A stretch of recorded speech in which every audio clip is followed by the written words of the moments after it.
Was you already live on your end? Yeah. Alrighty. I'm live right now.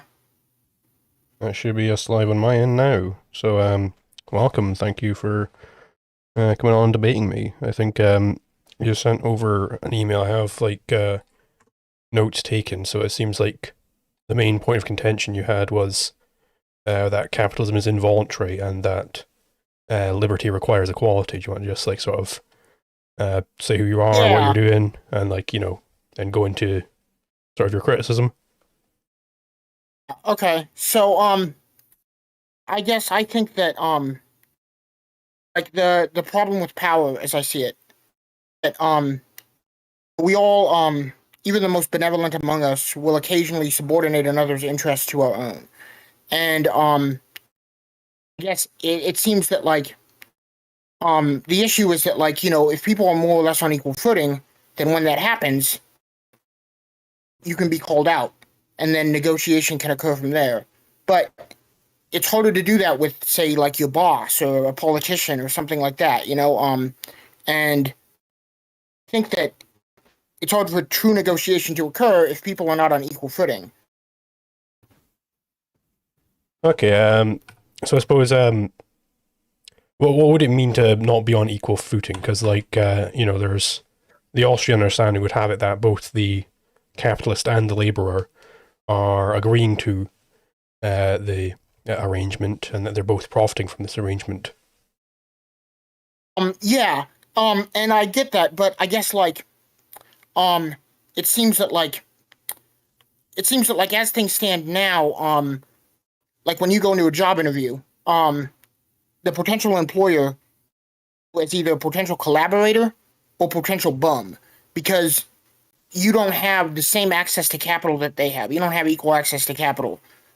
I guess I think that if you had that access to capital, they would have to view you as either a potential collaborator or potential competitor. And I think that would allow a lot more, like more on equal footing or whatever. And again, I'm not a statist, I'm an anarchist too. So like I don't support like a state or whatever because I don't trust that any more than capitalist firm. I in line with Pierre Joseph Proudhon's idea of like a mutual bank of the people. So I suppose, would you agree with the the economists here that the capitalist is basically providing a service to his employees? So the employees have a relatively higher time preference than the capitalist, because the capitalist had to save to accumulate that capital, and he pays his employees, sorry, up front.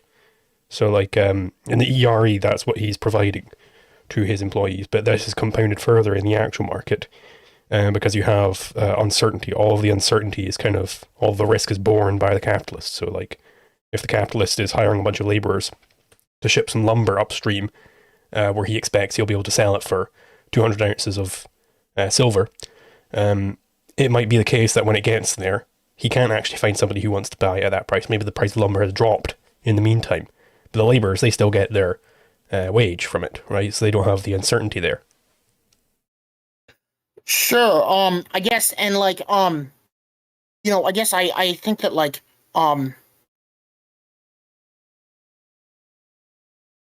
that there is certainly a risk, and but it seems to me that people don't necessarily have the access, the ability to take that risk, the ability to be a capitalist, to have that capital seems so limited. And I guess that would be kind of my main issue. Seems that if you don't have that access to capital, then you have no choice but to be a wage laborer. And that puts that the boss or whatever in a position of power over you. And then like I said, even this isn't an individual thing. I'm not going to say like all capitalists or all bosses are just evil people or anything. I don't believe that. But even if they are really nice people or whatever, they still do what we all do inevitably, and will subordinate another's interests to their own. And like I said, we all do that. Even the most benevolent among us will occasionally occasionally do that.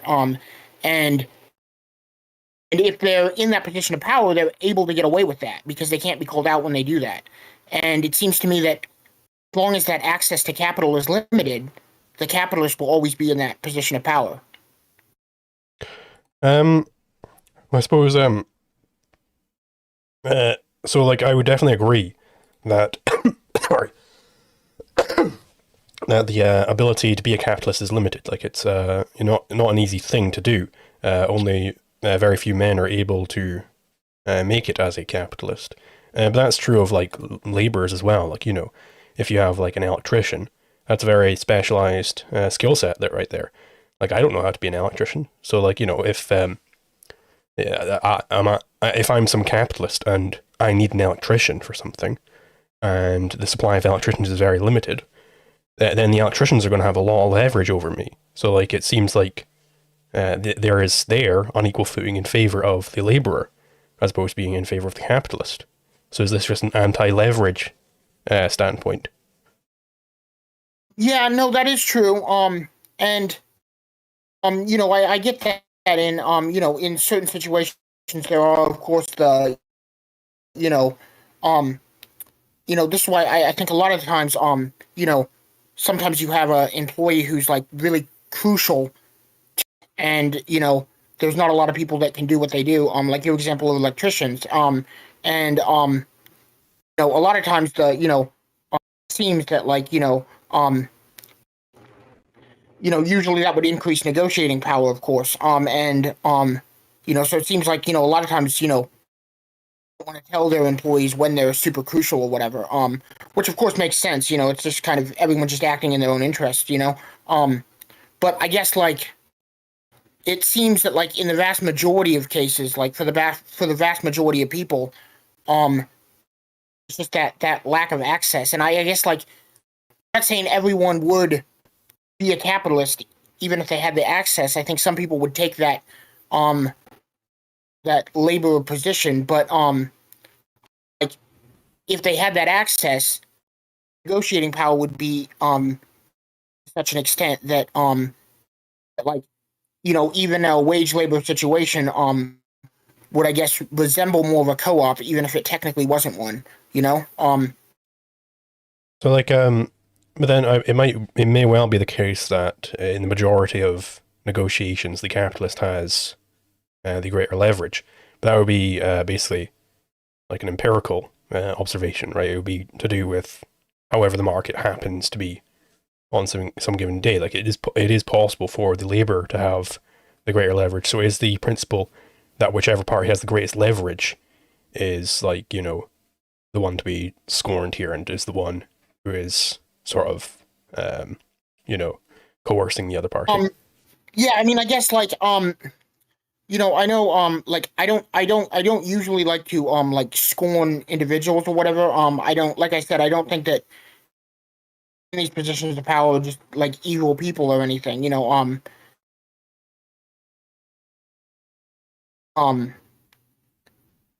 It's yeah, I mean, so I wouldn't want to scorn them, but I would say that they have that position of power and poses a problem, I guess, in my mind. Okay, so if it's the one with leverage who has in this position of power, is it bad that they're in this position of power? Is this are they committing some sort of crime here? Are they doing something wrong by being in the position of power?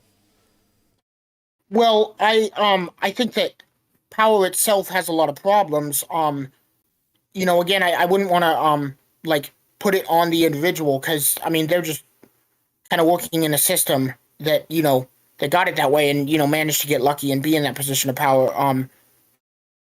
So I wouldn't want to hate on the individual or whatever.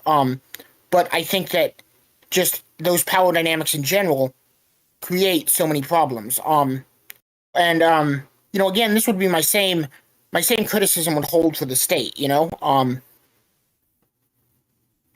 I suppose what sorts of problems would these power dynamics be causing? Is it something is involuntary going on there, or is it just?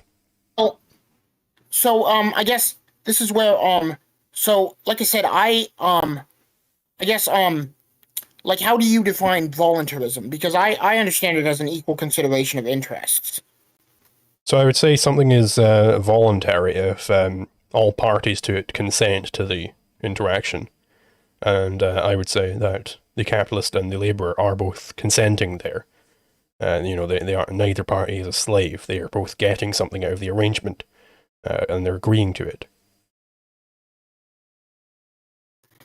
Yes, but if one is in a position, don't really have another option but to agree to it, or at least no good option. I mean, because technically there's always a choice in everything, but like if someone is in a situation where they couldn't really do another thing, like I said, their option is either to collaborate with this capitalist or be a bum. Um, you know, that doesn't seem like a voluntary choice. I mean, but then what makes an option good or bad? Surely it's just whatever valuation the person has for it. Like, I might prefer to be a bum, whatever. Yeah, but I guess my issue with understanding voluntarism in simply terms of choice is like if I put a gun to your head and say, "Give me all your money," one could argue that you technically have a choice there, right? I mean, you could either give me your money or take a bullet to the brain, but like, say that's voluntary. Yeah, because you're coercing me. I'm not freely interacting with you there because you're committing a crime. Right, sure, but I would say that it's more that I'm subordinating your interests to my own, right? I'm not considering your interests at least any further than they satisfy mine, right? So my interest is like if my interest is like I want your money, your interest is to keep your money, but I'm not considering your interests at least I'm only considering your interest in how they can satisfy mine. So I know that you want to keep your money, but I also know that you want to keep your life. So, I can kind of like, well, if I threaten his life, then his money. And coercion, it seems like you get away with coercion if you have a position of power over somebody. That's why, like, I mean, like if I just said right now, send me $100 on PayPal, you'd just be like, no. Like, oh shit, it'd just be like a rude way of asking for money.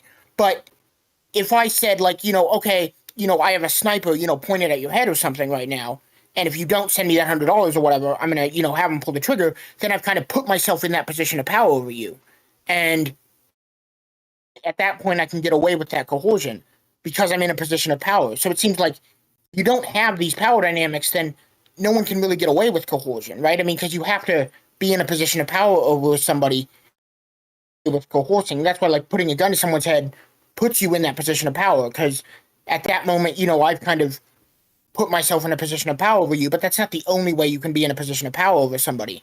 Is literally having a gun to their head. Having a much greater access. The needs and desires of life or whatever is another way that I would say someone can be in a position of power.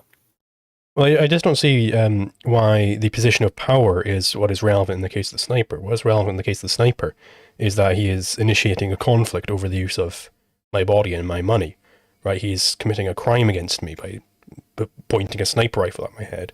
That's what makes it involuntary. It's the conflict there. It's not that he has more leverage in that negotiation than I do.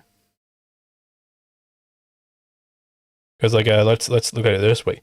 In any given trade, it could be the case that your condition is satisfied where both parties don't really care about the other person's interests. They only care about the other person's interests insofar as it can satisfy them. You can see that being the case in any given trade. That could well happen.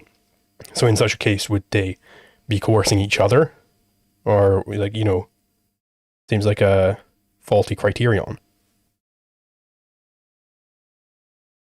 Well,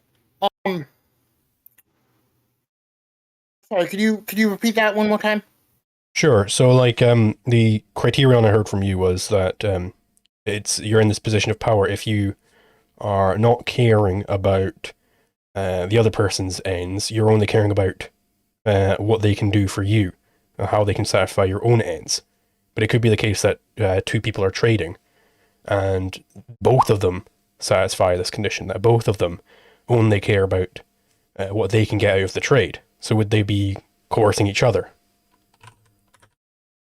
Um, well, I'm not like, because see, that's the thing. If they're equal footing, then don't think that one can, right? Like, because like if I, like I said, I don't want to like continue to repeat myself, but like we all do it. I've occasionally done it with like my friends and stuff. Considered my own interests above theirs or whatever. Maybe I like, my friend tells me something to get or whatever. This is a really, really simplistic example, but like, I'm going in the store, my friend tells me like, hey, get this, and I'm like, I don't really want that or whatever. And I get what I want, and I don't really think, well, they probably won't mind too much or whatever. But like in that rather simplistic situation, you know, on equal footing, so they can call me out when I come back out and be like, hey, dude, I told you to get that. Like, we agreed to get this or whatever. And like, I was like, oh shit, I didn't even, and it's like, again, it's a very simplistic example, but you're in a friend group or whatever, you're more or less on equal footing, so you can be called out when you do that. But and that is what I think is crucial for negotiation in any sort of trade to occur, is you have to have that ability to call someone out if they do that. And I think that, again, like everybody does it. It's not just like it's not just like, I'm not just saying the evil capitalists are the only ones that do it. I'm just saying that, like, we all do it on occasion. It's just that you're not in that position of power. You can't really get away with doing it, because you can get called out when you do it. So I suppose, what is the prescription here? Is it that we should go in there and force these people who are in positions of power to negotiate as if they weren't, as if they didn't have this leverage, i.e. to negotiate as they don't want to?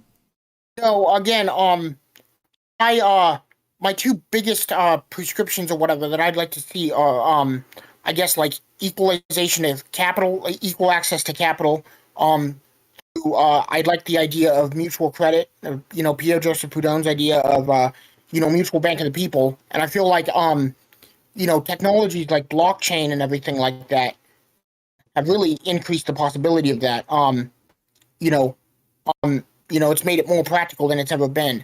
And the other one would be economic deregulation. That's probably something we both agree on, because regulation, of course, obviously hurts, because the already established businesses, and they're able to like meet the regulations or whatever. If they need to buy extra permits or whatever, or it's like, I mean, if I wanted to start a diner in my house, I couldn't do that because it's not zoned for that. But I mean, if McDonald's wanted to come and open a McDonald's around my house, they have the money and the already established, that they could probably have a much greater chance of appealing and getting an area rezoned or whatever, so they could do that and things like that. So that's something I'm sure we would agree on. That regulation hinders competition or whatever. But I think that, like, if people don't have that access or whatever, I think that's also going to hinder the competition. And so like my prescription wouldn't be like coercion, really. It would be opening up that access to capital through like a mutual bank of the people, or like an idea of like a mutual credit kind of system. Well, I suppose if we've got equal access to capital, is that not a form of economic regulation? You're not allowing just the market to play out as it would, where some people accumulate capital and others don't. This is a form of regulation, isn't it? If you have to force this equal access to capital. Well, I guess I wouldn't necessarily force it. I guess I should be clear. A lot of people think equality means just being the same, but I don't see it that way. To me, equal is short for equivalence. Um, and that doesn't mean it's the same. Like, I would say that, like, and I would say it means, well, it implies that it's the same on some level, but also kind of different on another. So, like, I'd say, like, 2 plus 2 is not the same as 4, but it is equivalent to 4. 4 is not equivalent to 4; it is the same as 4. You know what I mean? Like, we don't say things are equivalent if they're the same. So I guess, like, the best definition for equality that I could come up with is like the same difference, or same in summation. I guess, like, no more or less, no better or worse. But that doesn't mean everything's the same. So I don't think everyone would necessarily have the same capital. I'm not talking about like some, distribution program where everyone has the same capital, but like I said, some sort of like Pierre Joseph Proudhon, he in his day in France, he sought to reform the National Bank of France into like a mutual bank of the people. And I would like to see, like, I guess, yeah, I would seek to like reform the Federal Reserve to yes, that's in the United States. But in England or whatever, are you in England? Well, I would be directly under the Bank of Scotland, which is basically, I think, under like the UK Mint. Like, there is like some Yeah, so super I would like to organization. see. Yeah, so I would like to see these central banks, Bank of Scotland and the Federal Reserve and things like that, resemble more of a credit union. Um, where they're owned by their members, working for the benefit of them members. And I guess like I would see that different than a state because I would see it more of a voluntary kind of thing or whatever. And like I wouldn't require anyone to join this or whatever. But I think that there would be benefits. In the same way that like like currently you know like you're not required to have like a Visa or Mastercard. And sellers aren't required by law to accept them, but most sellers accept them and most buyers have them just because it's in their own best interest too. And so like those kind of incentives working better than deterrence. And so I think that if people had the opportunity to be a part of a credit union, they would probably take that because it would be in their own best interest. And I mean like a not just, I mean, credit unions do exist, of course, but more of a like working on the system mutual credit, which more makes creditors and debtors the same people, um, and allows money to be created at time of service and everything. But I think that this would really be my main prescription or whatever. Is basically the reform of the federal bank or whatever, the central bank or whatever, into a mutual credit confederation, if you will.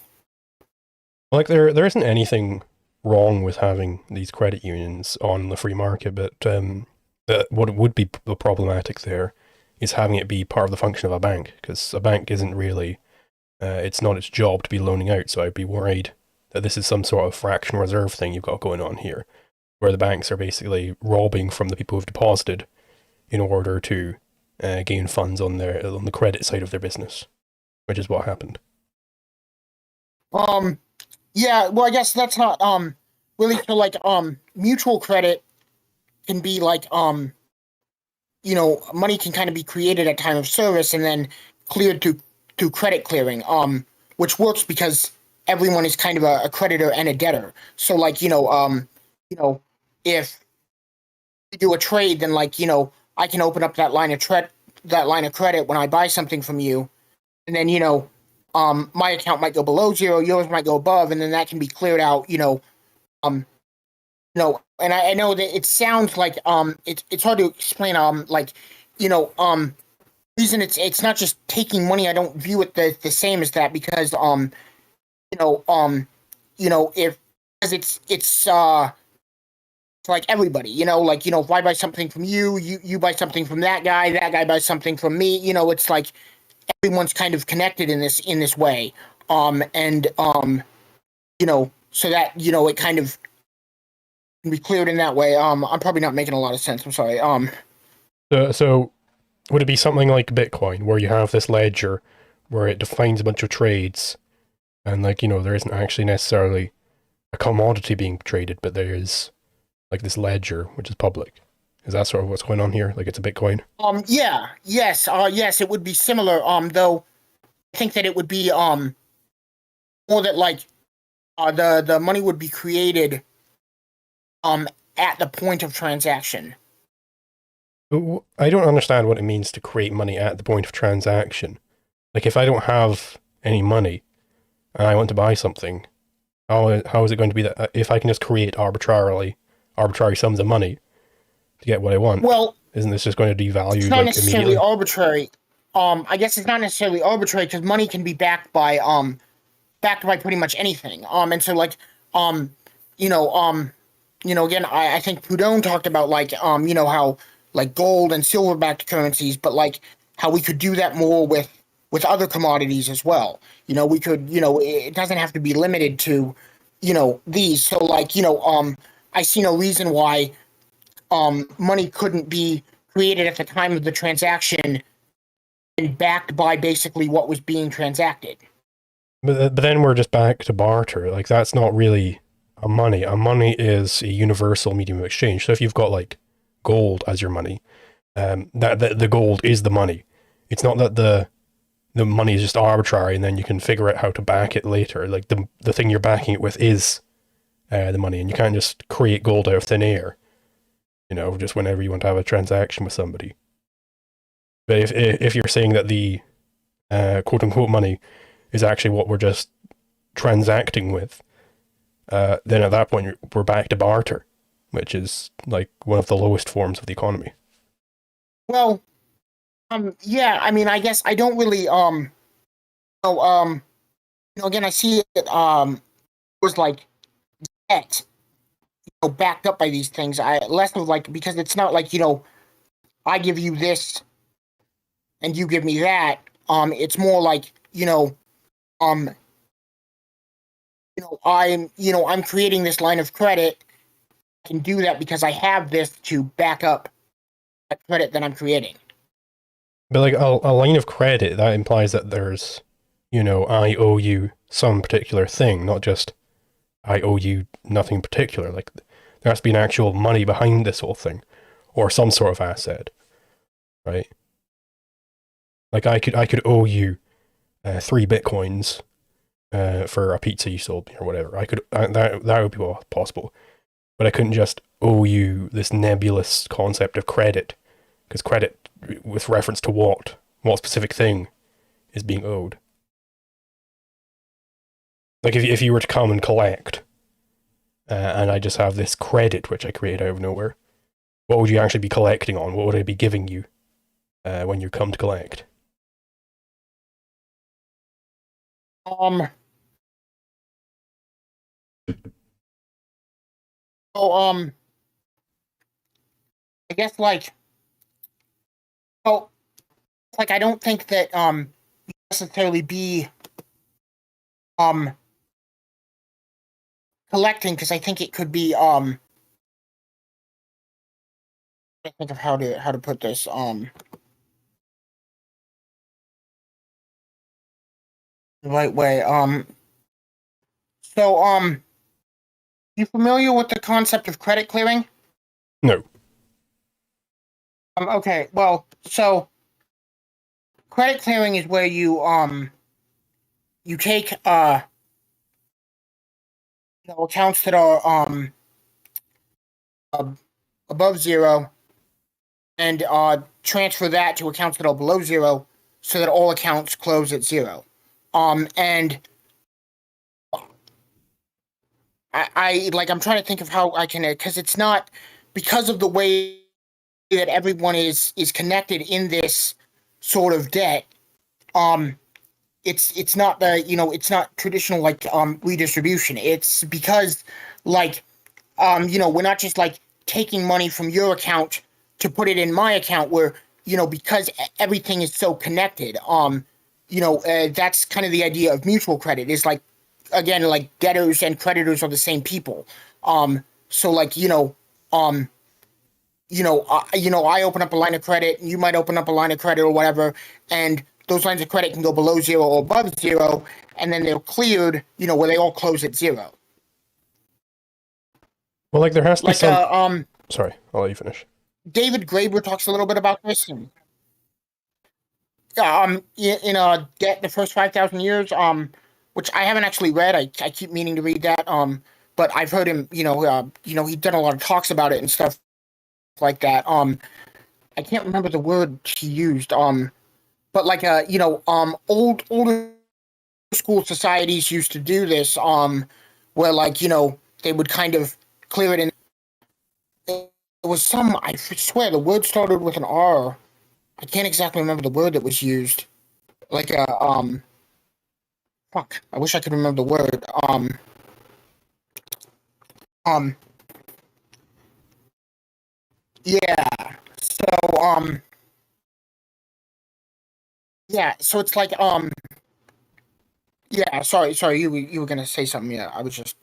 So yeah, what I was basically going to say is like, you're saying you're taking from accounts that are above zero and giving to accounts below zero, but what is it that you're taking for the accounts above zero? Because like it's not like numbers aren't money. You can't just trade numbers with each other. There has to be some actual asset underpinning this whole thing.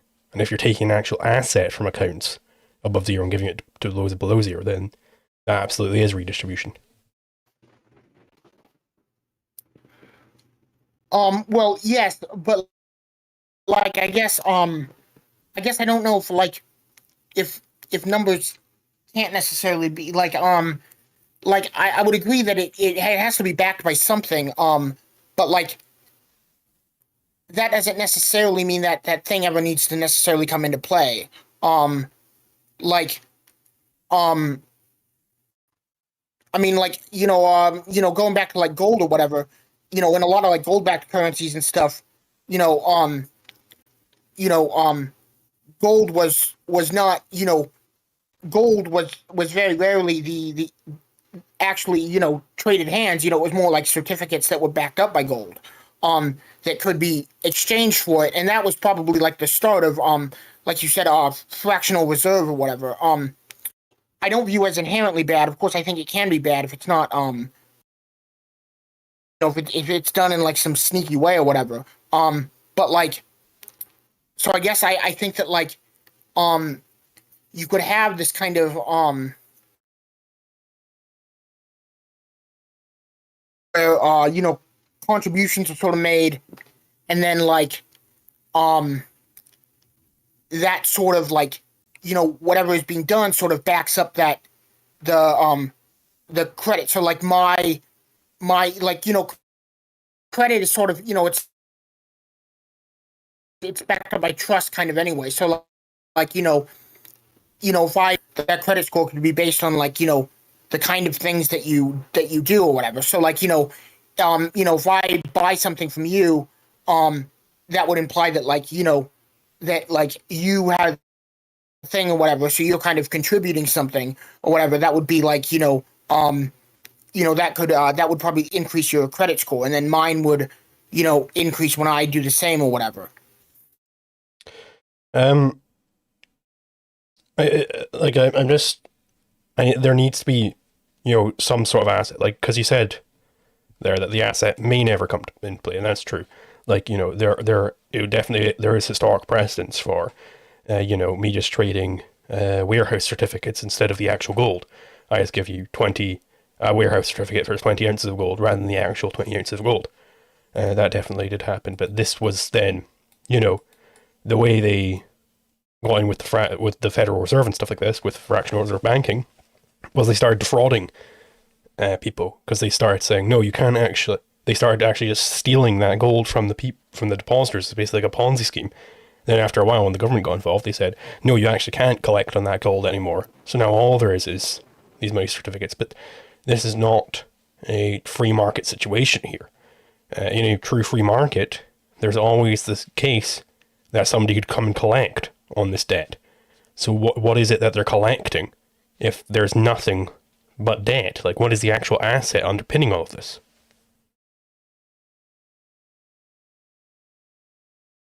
Um, like I guess, in theory, I would say it could be anything, right? It could be that, whatever item was being exchanged.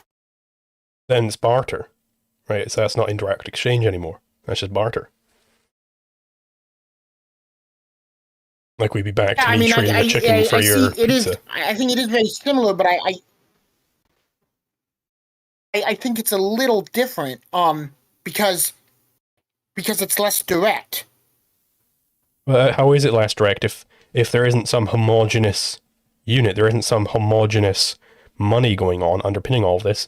It's a bunch of heterogeneous assets being traded around. That's just barter with extra steps there.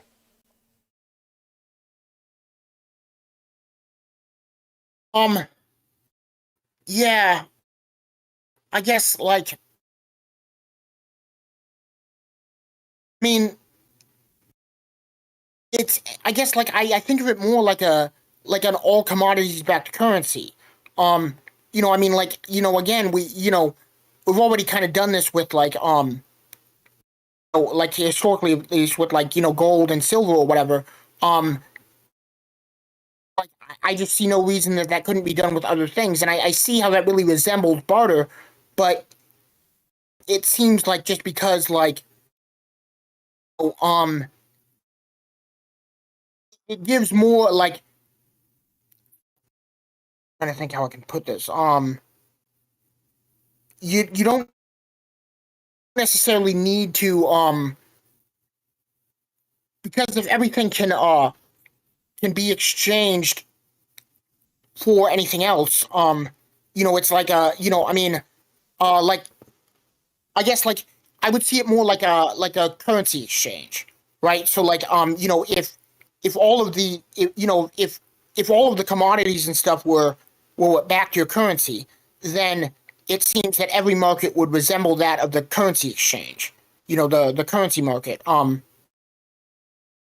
Does that make sense? Yeah, it absolutely does. And, if you have this currency exchange, if you have competing currencies, then you do to some extent. To the extent that you have competing currencies, you have barter going on because you don't have a universal medium of exchange.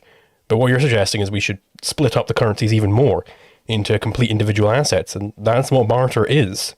It's the complete lack of a money. It's individual assets. So like, we're back to me trying to trade chickens for pizzas rather than me trading a common unit Well, of exchange where I get it for its exchange value. yes, but like, I mean, if chickens were what currency, and like, I guess like you said, if you have competing currencies, then, and that's kind of what I'm talking about. But like, like anyone could use their already existing assets to back up their currency, and like, again, like it is very similar to barter, but I think it's not. I don't think the system would be as limited as barter is. Um, because like the main issue with barter is that you know you might like like you said trading chickens for pizza or whatever, but like pizza maker doesn't want chickens. But like you know if you could like if your money was backed by chicken, it's like you know it's like in a gold backed currency. The pizza maker might not want gold, but you could still give them a gold certificate, and then they could use that gold certificate to get whatever they do want. So like you wouldn't have to directly give a chicken. I give you money that's backed by a chicken, and then I want a chicken, but I can use that money that's backed by a chicken to go get the thing that I do want. But like this quote unquote money, this certificate which is backed by chickens is, in the economic sense, identical to an actual chicken. It makes no difference, right? Whether or not you have a certificate, an IOU for collecting one chicken, or a chicken. Assuming there's no fraud going on, then that is the same thing. It's treated the same as a chicken. So if a pizza maker doesn't want to trade their pizzas for chickens, why would they want to trade it for IOUs for chickens? Because they're never going to collect on that IOU because they don't want chickens, right? Well, yes, but there is something that they do want, and so like if But what they do want, how are they going to trade chickens for what they do want? Like, this is the whole thing with indirect exchange, is if you have gold, I might not directly want gold, but I know everybody else wants gold, and they want it for, this is easier to see in the case of Bitcoin, where people get it purely for its ability to buy things in exchange. It just has exchange value, has no use value, which is why the Bitcoiners love Bitcoin so much. But like, this isn't the case for when you have this barter system where I can back a currency with whatever random asset I want. That's just the exact same as barter, right? It's just barter, but with paper notes denoting what you're trading, rather than trading the actual physical thing itself.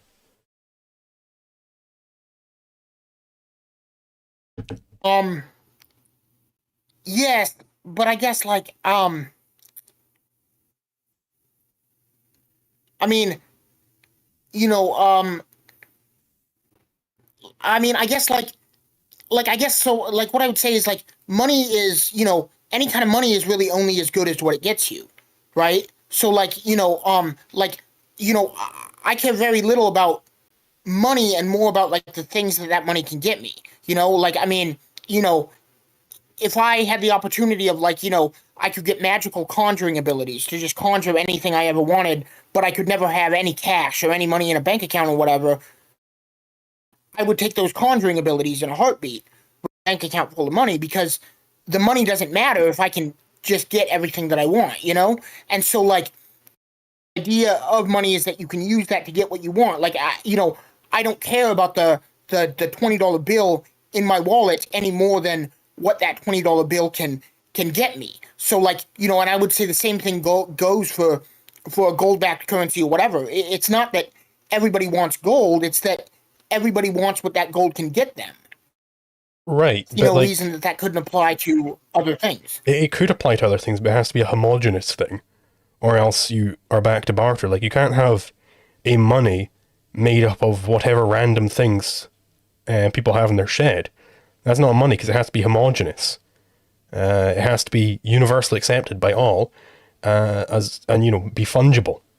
Whereas chickens as against butter, as against gold, as against cars, these are clearly different goods.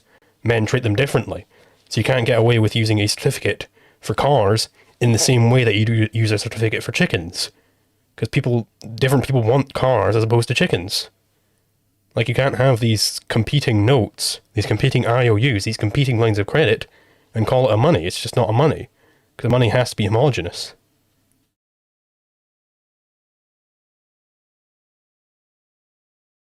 I guess I don't know. It seems like you could, though. I just don't see how. Like, I just don't. I'm just not. I guess I'm not really seeing the difference. Okay, so let's just put it this way.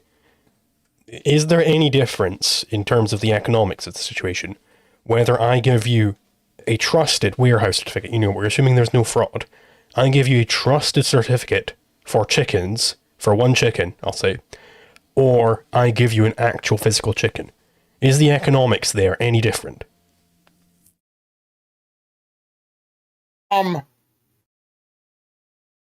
Well, no, I guess like in strictly economic terms. So okay, yeah, I get what you're saying, but like I guess like still use either one of those things to like trade to somebody that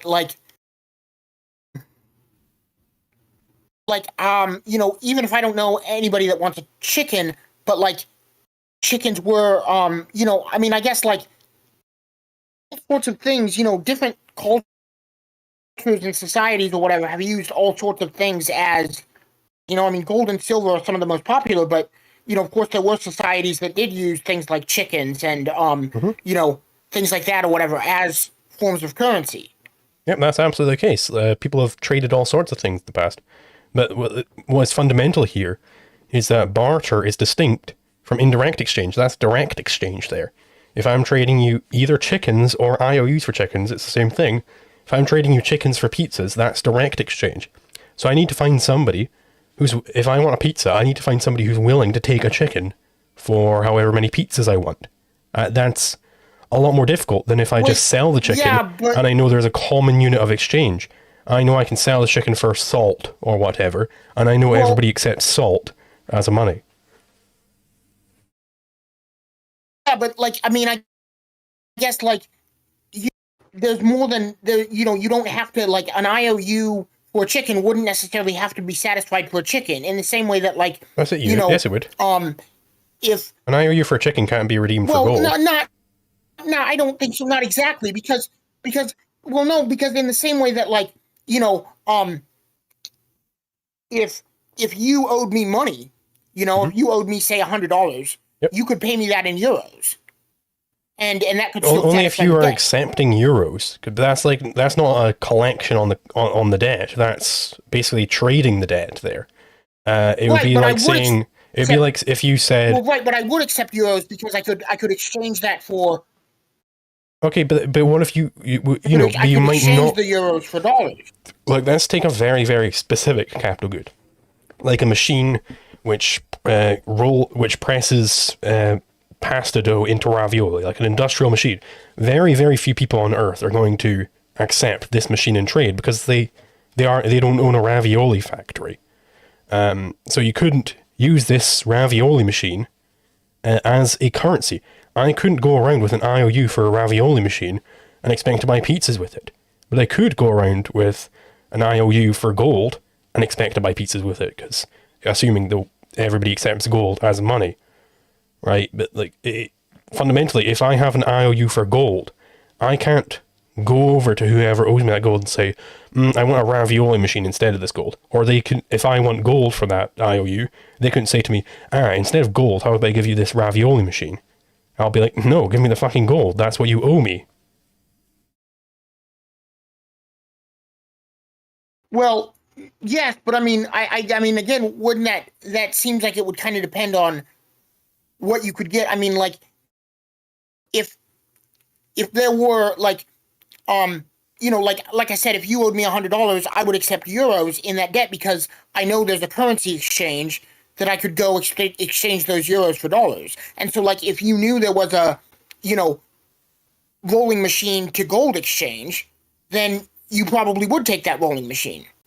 Why? I mean, why would you not? Because you could just Sure, but why would take it and have an exchange, right? I mean, it's the same. Why would there be a ravioli machine to gold exchange? How many people are getting ravioli machines and expecting gold for it? It's a very niche market. That's the whole point. It's like, you know, we're assuming everybody on Earth who wants a ravioli machine has already got a ravioli machine. There is no uptick in the ravioli market at this point. How am I going to get rid of this ravioli machine I've got in my hands, you know? I have to wait for somebody who wants to buy a ravioli machine to buy it off me. That's completely distinct from money, where I don't have to wait around for somebody who happens to want a ravioli machine, because I know everybody who's in the market is already accepting gold in exchanges. So I can just go out to anybody and, you know, use gold in the exchange rather than having to you know, this barter thing of getting, like, you know, I have a ravioli machine. I know a guy is willing to sell a car for a ravioli machine, so I buy the car with the ravioli machine. And, you know, this car, I can use it to buy, I don't know, a bunch of RC drones.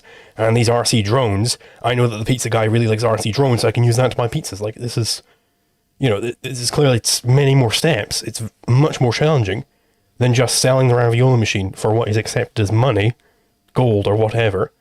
And then I'm just using that gold to buy the pizzas. This is the fundamental benefit of indirect exchange as against barter. But your system is essentially barter.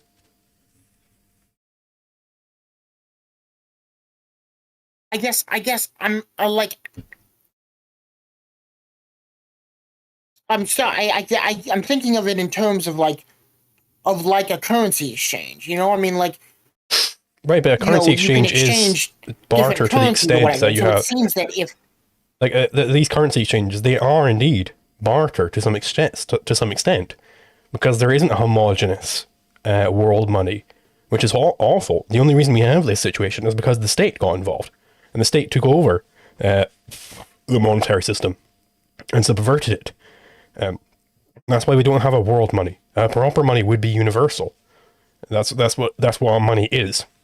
A money is a universal medium of exchange. To the extent that you have competing currencies, you do have barter, right? Because think about what barter is. It's millions and millions of competing currencies. It's, you know, chickens as a currency, and pizzas as a currency, and cars as a currency. It's all, which, by the way, you couldn't get cars on a barter system. It's just never going to happen.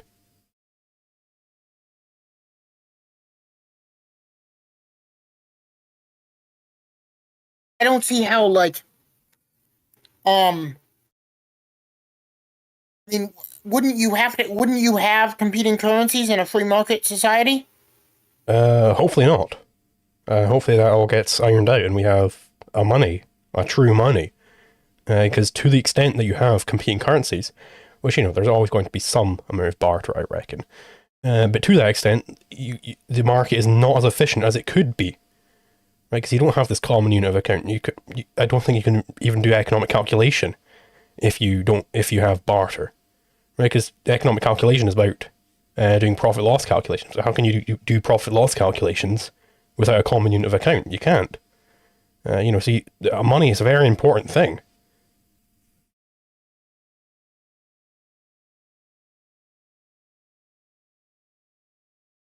Yeah, I guess I get what you're saying. I just think that like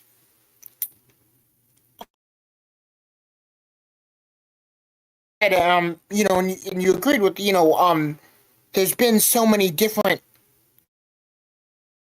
communities and cultures that have used different things or whatever Mm-hmm. and I don't necessarily think that's all because of the state. That's because like I guess like Yeah, sure. Some of them are just primitive, so they haven't in developed one money yet. in, Like, Amazon Sure, tribesmen but- who only but, have ever like, met what 50 is- people in what their is the life. ba- They probably haven't developed money yet because there's just not enough people to require Sure, that but level. well, yeah, but like I guess like what the kind of what the best medium of exchange in that system would be. Like it's not necessarily going to be universal. I guess I don't see how Well, there could it'll be tend towards universality. like one thing would be the It tends towards it. So it's Austrians. We can't say at any given point there will definitely be a universally accepted medium of exchange. There's always going to be outliers, right? But the fundamental point is the market tends towards having a universal medium of exchange because it's simply so much better than indirect exchange, whatever level of indirect exchange you may have. okay. I guess I don't think I would necessarily disagree with that. But Okay. you could still have competing currencies, I guess, to an extent. It would just that would be bad. It would kind be a of bad thing to tend- have that. Like it would be suboptimal. Okay, I should get you. say. So given this, with your credit union thing, given we know it has to have actual assets underpinning this whole apparatus, how are you going to have this equal access to capital through the credit union if you're not actually redistributing these assets? Because what you were saying before is you take from accounts which are above zero and give to accounts below zero, but now we know that means actually redistributing assets. So how does that square away?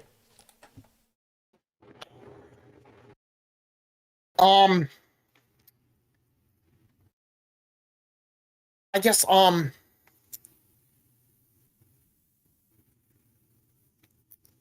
like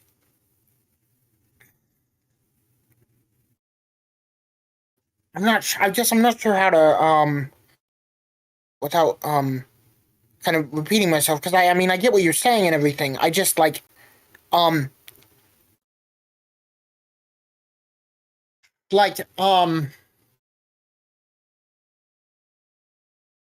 it seems that like um like, at some point it could be exchanged for these assets, and it could be, but it seems that like again these exchanges could be like currency exchanges are now. And I get that you said that's not ideal, but I guess I don't like necessarily like see it that way. Like are you familiar with of a perfect market or perfect competition? Yes, vaguely. Yeah, so you know most economists would agree that this thing that we have to a perfect market is the currency market, the currency exchange. And so it seems that like if you had more commodities backed by if more commodities were the backing of currency, then you would see almost every market resemble more that of the currency exchange, making I guess like a every market at least very close to a perfect market, tending toward a perfect market, I guess. Okay, but the fundamental point here is that this credit, they're of actual assets. So if you're taking from accounts above zero and giving to them below zero, you're not just shifting around numbers on a spreadsheet. You're actually changing the possession of assets, like actual physical assets. You're not just juggling around numbers there, but that's clearly a redistribution. Well, I don't think that you would necessarily be I see it more like a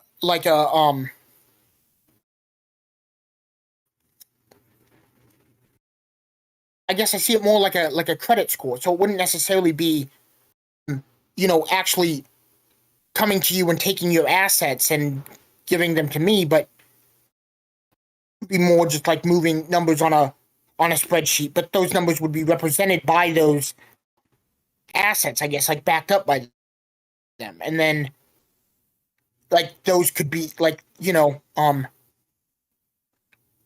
so like Well, a credit score is like just a rating for how trustworthy of an investment you are.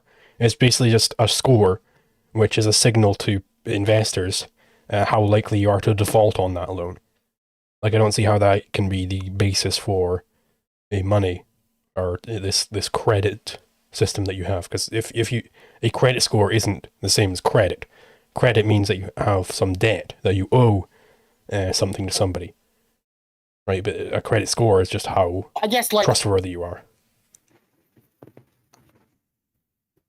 Well, yes, but that could it could play a part, right? I guess I would see the money kind of being like contributions, right? Like things that you contribute, and like in an exchange, somebody's contributing something, and so like if I buy something from you, you're contributing that thing to me or whatever. So your contribution count could go up, and mine could go down. Right, but this is contributing actual assets. And if you're measuring this contribution account by whether I give you a fish or a chicken or a car, my count goes up by 1, then this is a completely ludicrous metric. Right? You couldn't use contribution count to do anything. Right, so nobody's going to use this system. Well, yeah, but I guess like I don't think that like I don't think your contribution count would necessarily go up by 1 for everything. It could vary on like how, because I guess like how much would be being contributed would depend on the value being added. So what we need is some sort of common unit of account so that we can use it as a ruler to determine what is common between all these different assets, these different varied assets. What we need here is a money.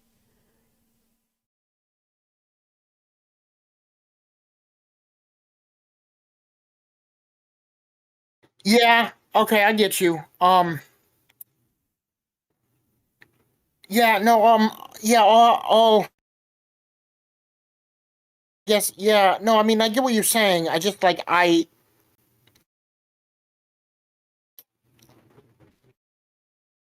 it still seems like necessarily have to be like one thing. But if it's not one thing, then it's not a common unit of account. It's not a money. So then we're back to barter, and you can't just.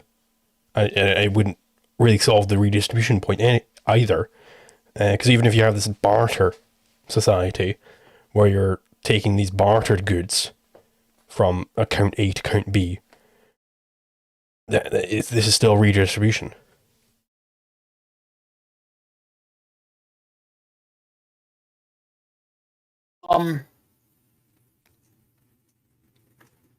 Yeah, I guess like what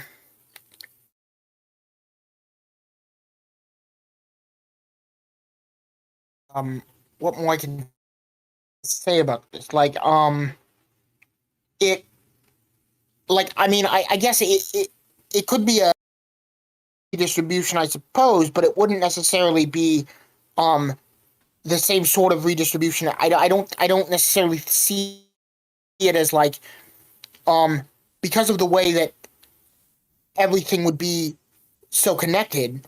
Like the idea that like if I buy something from you, I might be the debtor and you'd be the creditor, but like in another situation, you're going to buy something from somebody, and so you're going to be the debtor, they're going to be the creditor. So like I guess like if creditors and debtors are the same people, it doesn't seem the same as traditional redistribution, I guess. But I don't see how it's any different. If you're redistributing this actual credit, like credit in actual physical assets, from person A to person B, you are redistributing the IOUs for these assets. You're redistributing I should say, possession of actual assets here, which is definitely criminal redistribution, which would make this a non-voluntary system. So it is the system that I agree by signing up to this bank that my money can be transferred to anybody else. If I end up making more money than them. Well, no, I guess not. Like because I guess like I think of how I can like because like I don't think it would be like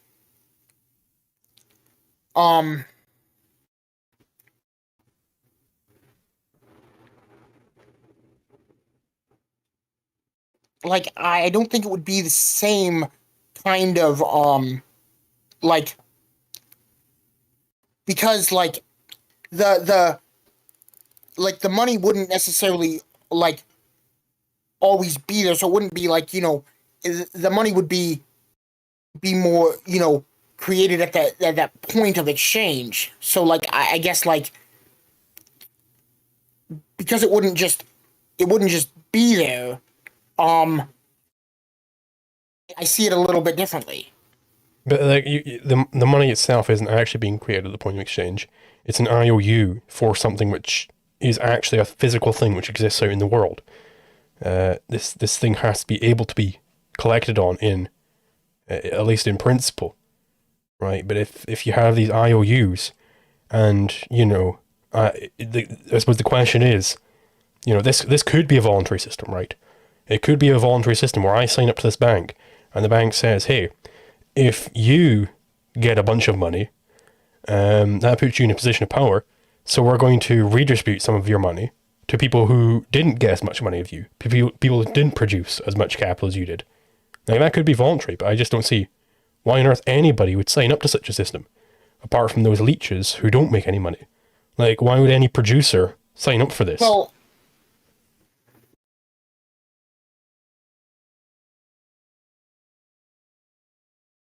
it's like again, I don't necessarily see it that way, but I guess I could think of like, I mean, if it opened up more of an opportunity to trade things, then I think it's likely that some would, right? I mean, like I said about the debit cards or credit cards, like credit cards, not debit cards, but credit cards. Credit card companies take a fee in that transaction or whatever, and usually companies are still willing to accept the credit cards even in taking that fee because it gives them more of an opportunity to trade. So if this bank if joining this bank drastically increased your possibility to make trades, then you could see how it could be in one's own interest to set up for a system like that. Now again, I don't see it exactly the same way that you stated it. But because I don't see it like it would be credit like I said, it is taking, but at some point it wouldn't necessarily be from the producers who just produce more to the ones that produce less. It would be because there could be different times, right, where your account could be above zero at some time, but it could also be below zero at another time. And so, like, Mhm. you know, Right, because so of that I could be a connection or producer at whatever, one time everybody and would a see the consumer at same another. benefit. Like that doesn't negate what I'm saying. Like this system you've got is that the people who are producing more at any given time, we're taking from them, from each according to his ability, to each according to his need. Those below zero get from those above zero. This is fundamentally like, how would such an institution start in the first place? Like, why would the first two people sign up to it? Because imagine I'm Mr. Producer and my friend is Mr. Consumer.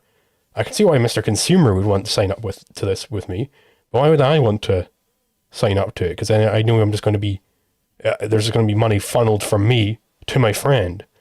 Like, this is, why would I ever sign up to this Well, system? How yeah, would but it ever become popular enough to become the de facto way to trade? Why would that it's happen?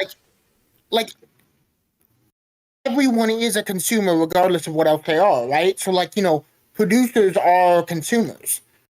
Right, but I'm Like, talking like net producer I as guess, opposed to like, net consumer. So those net on the positive, those in the black as opposed to in the red. yeah, but like, again, there'd be,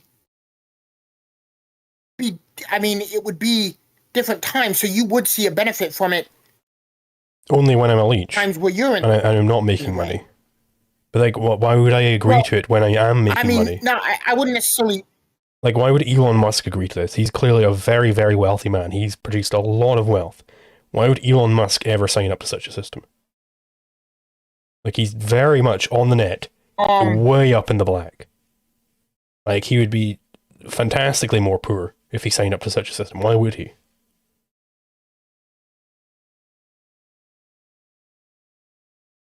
um, like, again, I think, like, I don't necessarily see it in that kind of, um, like,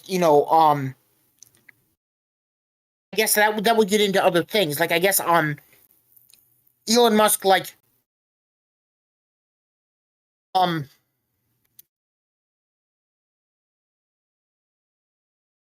like,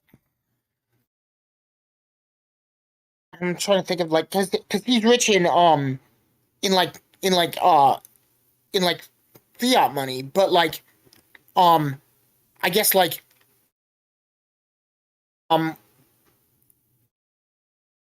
I think that, like, um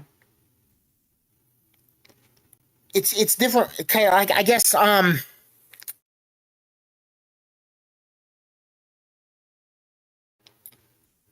yeah,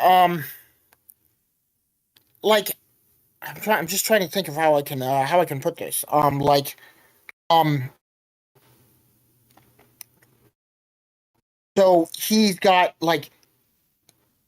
the I mean, he's rich because of the way that things are now, I guess, right? But, like, in Well, the what sort of about the system I'm like talking about, the free market like, equivalent of Elon Musk? Somebody who's just got a bunch of capital, like he's a master industrialist, and he's achieved great wealth. No, there's no state around, but he's just he's a very wealthy man. Why would he sign up for a system which would redistribute his wealth to those who didn't produce that wealth? Why would he sign up to such a system? Like, is he just like an altruist or something? Like, does this require people to be altruists? no, I don't think it would. I mean, like, again, I think it would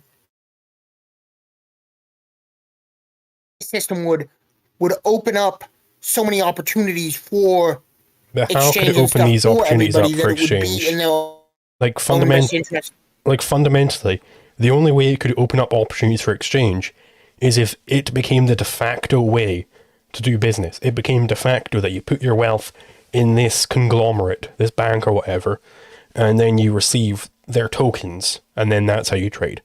But why would it become the de facto way to trade? Like, that requires people actually signing up for it. But why would the net producers sign up for it if they know they're going to lose?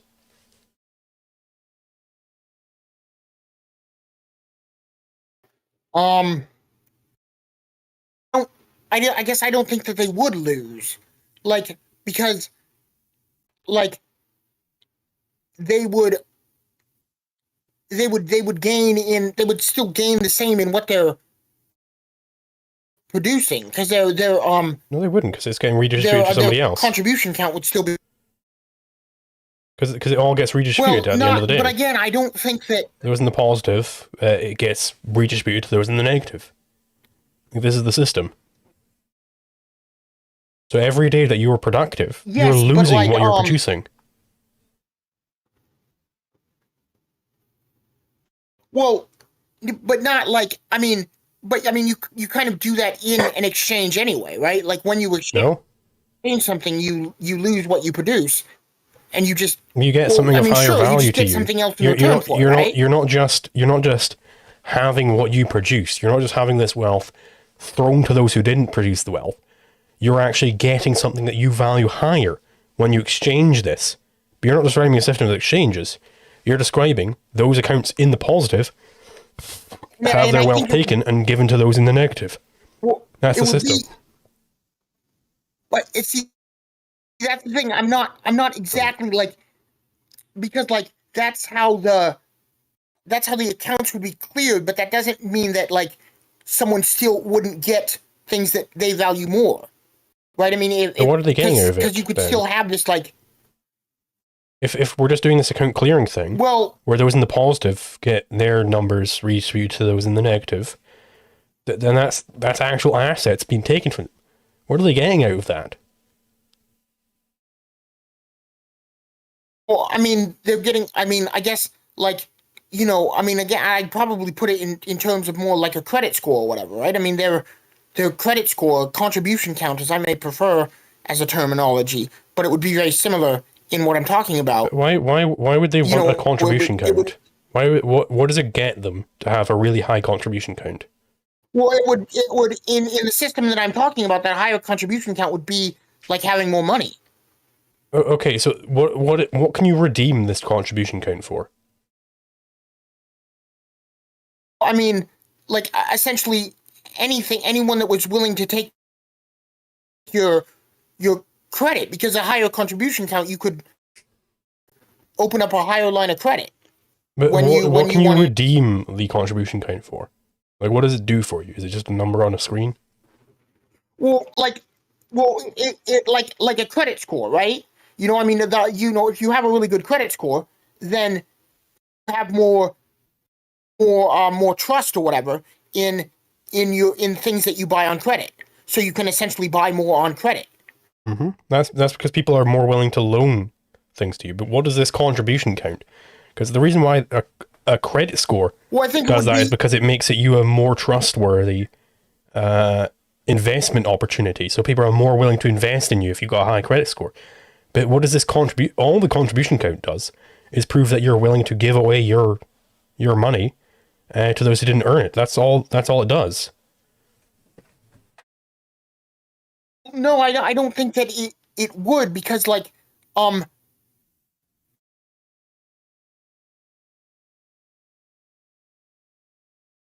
you would the gaining in that contribution count would be the gaining in money. But why? Why would people accept a contribution count as money? Because what can they get for having a high contribution count? What does that give them? It's the same thing, like you said. A credit score means that people are more likely to loan to you, right? And so, like, you know, if I'm talking about a system of debt, of like a debt-based currency or something, then that would be what the currency was, and so that would be what people would want. They would want people to be more likely to. But the reason why people are more willing to loan, the reason why people are more willing to loan to you if you have a high credit score is because a credit score is tracking how likely you are to default on a loan. If you've got a really, really high credit score, then you're very unlikely to default on a loan. That's why people are willing to loan to those with high credit scores. On the contrary, your system is of these credit points or whatever you called it. That's all that is evidence of, is that you are willing to give away a bunch of your wealth to those who didn't produce it. This does nothing. No. It would be evidence of you producing said wealth. and then giving it away. You produced said wealth so that you could exchange it. No, Well, you're not I mean, exchanging you know, it. I mean, again, This is fundamentally not an exchange. You're giving it away when the credit is cleared, or when the accounts are cleared. You've given that money away to somebody else. That's all it's evidence of. It's evidence of how much of your wealth you've given away to those who didn't produce it. I don't see how that gains you anything. Well, I mean, no, I think that no, because I think it would be an exchange. It would just be an exchange of credit, right? But so you get credit. So you get an IOU from this account clearing. I mean, you know, you could look at it like that, right? But that would indicate that you produce something worthy of that IOU. But then what is actually going on with this whole account clearing thing? If when it is redistributed from those who are in the positive to those who are in the negative, if those in the negative instantaneously owe it back to those in the positive, nothing has happened here. Because those in the positive can just go right over to those in the negative and say, give me my shit back. Right, so the accounts haven't cleared. Like, it's just, well, because like it's essentially like it is just I think it is just kind of like moving because it wouldn't be like a physical currency kind of thing, you know. It would be like ledger money, right? So it would just be, you know, moving these things, you know. The credit clearing would be to move the numbers so that you can close the accounts out, but like it still benefit people because it could still indicate that they produced something that was worthy of exchange, that somebody wanted, that they opened a line of credit for. But why is that valuable? And then you just kind of move the numbers around. This is the fundamental question. What good does it do me to have this high contribution count? What do I get out of having that high contribution count? Like, yeah, everybody gets to see that I produced a bunch of shit, but they can see that if I don't give that shit away, they can just I can just show them, look at all the capital I've accumulated. Look at it, right? I don't have to have. Well, I don't have to give it away to prove that to people. I don't think you'd just be giving it away. You'd be exchanging. Sorry, you're cutting out. Oh, am I? Yeah. So you were saying that you wouldn't be just giving it away. Do you want to elaborate on that point? So, like, you'd be exchanging it for credit. You'd be exchanging it on credit. Okay, so they would it's basically an investment thing. Those in the positive invest in those in the negative. Well, not exactly. It would be. I mean, it would be like comparable to credit, to like, you know, credit cards and stuff today. You know, I mean, like. I mean, credit cards already work kind of in a similar way. Like, you know, when a bank loans you money or something, you know, that money is sort of created when they loan it to you. That's because of their fractional reserve. Right, but that's aggressive. That's criminal. We're talking about a purely free market system. Why don't that? So, like, are these accounts in the positive? Are they loaning this stuff to the accounts in the negative? Is it a loan to these accounts in the negative so that they immediately owe it? Why do you think? Well, why do you think fractional reserve is inherently aggressive? So it's because you have more titles to property than actual property in existence. So the fractional reserve bank, they have these basically gold deposits, you know, where it's a warehouse. They are storing this gold for you. And it's like, they owe you that gold. You still own that gold. It's still your gold. And then they go ahead and steal this gold from you and use it to invest. They use it on the investment side of their firm. That's the fraud part. They're stealing from you and using that to invest. That's criminal. They've stolen from you. And of course, this ends up coming out when there's a bank run. And it's like, well, we don't have enough gold for all of you. It's like, well, where did it fucking go? It's our money. That's why it is criminal.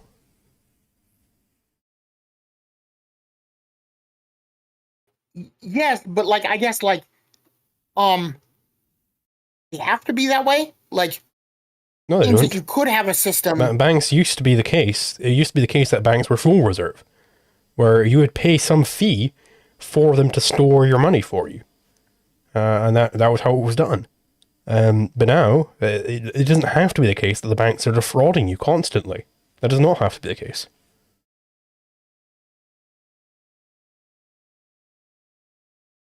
I guess like I just don't see how like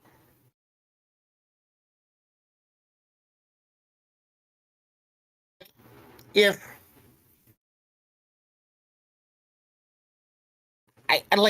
I don't see how like um this sort of like be the same as that, like, because um the money would be so different. I guess like it wouldn't like I guess like so maybe we should make a distinction between like a medium of exchange and like a store of value. Like I Um, mean, because like I guess they're kind of different things, right? And so like um I guess like I think that a credit system could work very well as a medium of exchange, which is more what I'm talking about here, but not necessarily a store of value. but the credit has to be for an actual physical asset, or maybe like a Bitcoin or whatever. It has to be an actual IOU for some actual asset there. But the question of import here is why, if I'm a net producer, would I sign up for this system where my wealth is being taken from me and given to other people? Is it the case that those people owe me that money back? Is that what's going on? It's like an automated investment thing. So, I mean, yes, I guess it would be like a debt kind of, but like Okay, but um then why would I trust this institution to just invest all of the money that I've earned into whoever, whether they default or not? I don't know these people. Why wouldn't I just invest in people who have good credit score rather than just the random mass of people who didn't produce that day or who, in fact, lost that day? Why would I do that? Why would I just willy-nilly invest in those in the negative as opposed to those who I am confident will get me my money back with interest? Why would I do that?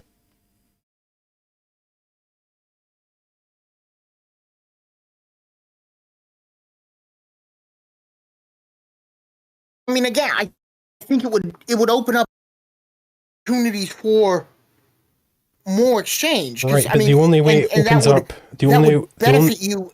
the only way it opens up opportunities for more trade is if this becomes the de facto way of doing things. But how could you convince that first producer to sign up for this? It would be easy enough to convince those in the negative. That would be simple, right? But how do you convince that first person in the positive to automatically be investing all of their earnings into the random mass of people who are losing money each day? Right? How on earth could you convince them to do that? Because these are people who are constantly losing money. Well, I guess So how are they going to make that money I back? think that well, I guess I don't think that they would be. I think that I guess like that gets more into like a strategy thing, and I mean to that I would support like agorism and like counter economics, right? I mean, No, no, if no. you Like, have a this system is not a like strategy this point. and it works This the way point is I asking, predict. like, in principle, how could such an institution be set up? Like, how could you? Like, what would you? Imagine you can just change whatever the hell you want about the world. How on earth could you set up such an institution without forcing the producers to get into it? Would you have to rely on the producers being altruists? Because that would work, right? If each of the producers were altruists, then yeah, they'd be willing to give up whatever they earned to the people who didn't produce that wealth. Yeah, I could see that happening. But then your system relies fundamentally on altruism, which is not going to be guaranteed in a free market. Well, yeah, but I guess I think that um, I think that you would. Well, I mean, I think that they would. I think this kind of system would open up opportunities for more people to produce much more. So I don't think you would How have would the it do same that? kind of How would it open up opportunities for you to produce more if whatever you're producing gets immediately invested in those who didn't produce? No, because like that's not like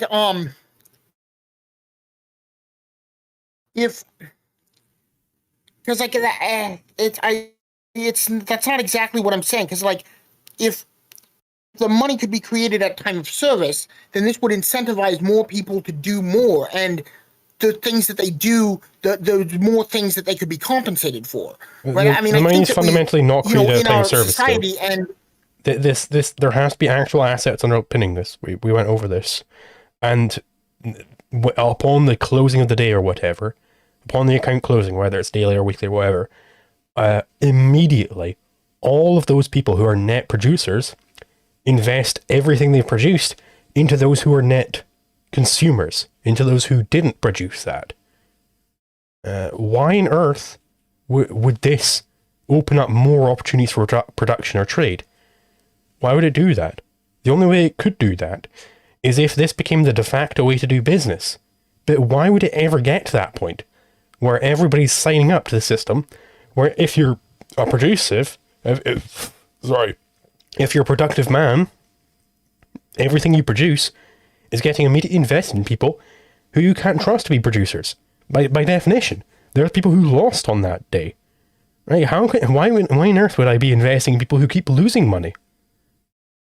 Why would I sign up to such a system? well, like I just don't like, because like I don't necessarily see it like that. Like I think that I think that we've we've really kind of we've limited, like, I think that like I think that's probably that seems to be kind of the issue that we're coming into, is that limiting of what counts as labor. And so there's plenty of things that, like, I would define labor as work that adds value to an economy. And to be clear that I'm not being circular here, work is just in its scientific sense, like, a force that causes displacement, like the cause of motion or whatever. And so that kind of work that adds value to an economy would be labor. And I would say there's many things that people do that certainly add value to an economy, that I think everyone would agree adds value to an economy, but that they're not compensated for. And so, if money could be created at the time of service, which is what I would advocate for, then that would allow more people to be compensated for more of the labor that they do. I mean, there's numerous examples I could give, but like one is oddly enough, cold labor. Like a mother giving birth or whatever. We call that labor or whatever. But like, and I think that adds value to an economy. I mean, bearing children and stuff, that adds value to an economy. And I would say that's work that adds value to an economy. It is labor, but it's not compensated for. And but your system isn't compensating people who. Be, and your system isn't compensating people who do work that adds to an economy. Your system is compensating people who failed to be a net producer on any given day. That's what your system is compensating. No, it would because what I'm advocating for is to create that money at the time of well, you're not creating the actual money when that labor is done. You can't create you can't create money. We went over this. Like, what we got down to was that your system was where the producers automatically invest their funds in those non-producers, those net losers. Like, this has to be the only way that your system is going on. But you can't create money. I mean, of course, money's created. How can you not create money? Well, yeah, you mine it out of the ground or whatever, but that doesn't happen at the point of service. That happens at the point of mining it, of producing the money. Right? Not at the point of when you buy something. No, sure, but I see no reason why it would have to be limited to that. How could it be that you can't just conjure up gold whenever you want to have an exchange? It doesn't work that way. You need to actually produce this gold. Well, no, but I mean, again, it doesn't necessarily have to be backed by whatever asset you're going to choose. You can't just arbitrarily create it at the point of exchange. It has to be produced. Well, no. I mean, again, I don't think it's arbitrary, because that exchange adds value. It But in that how? exchange through the value that it adds. No. What is arbitrary is the creation of the money, right? If I can just create money whenever I want to exchange something, then that's not money. That's just going to immediately plummet to zero. This is a nothing. This is just writing on paper that you get these numbers. Because you would do something to create that money, whether it's an exchange or, I don't know, giving birth, or like, you would do something to create that money. But what does it get me to have this money? Why on earth would this ever be accepted as a universal medium of exchange? It's like, this lady comes and it's like, hey, I gave birth for 6 hours, so I have 6 tokens. It's and I want to buy pizza from you. It's like, okay, I don't give a shit about those tokens. I don't care that you gave birth for 6 hours. Well, this is irrelevant to me. Why on earth would I accept that? I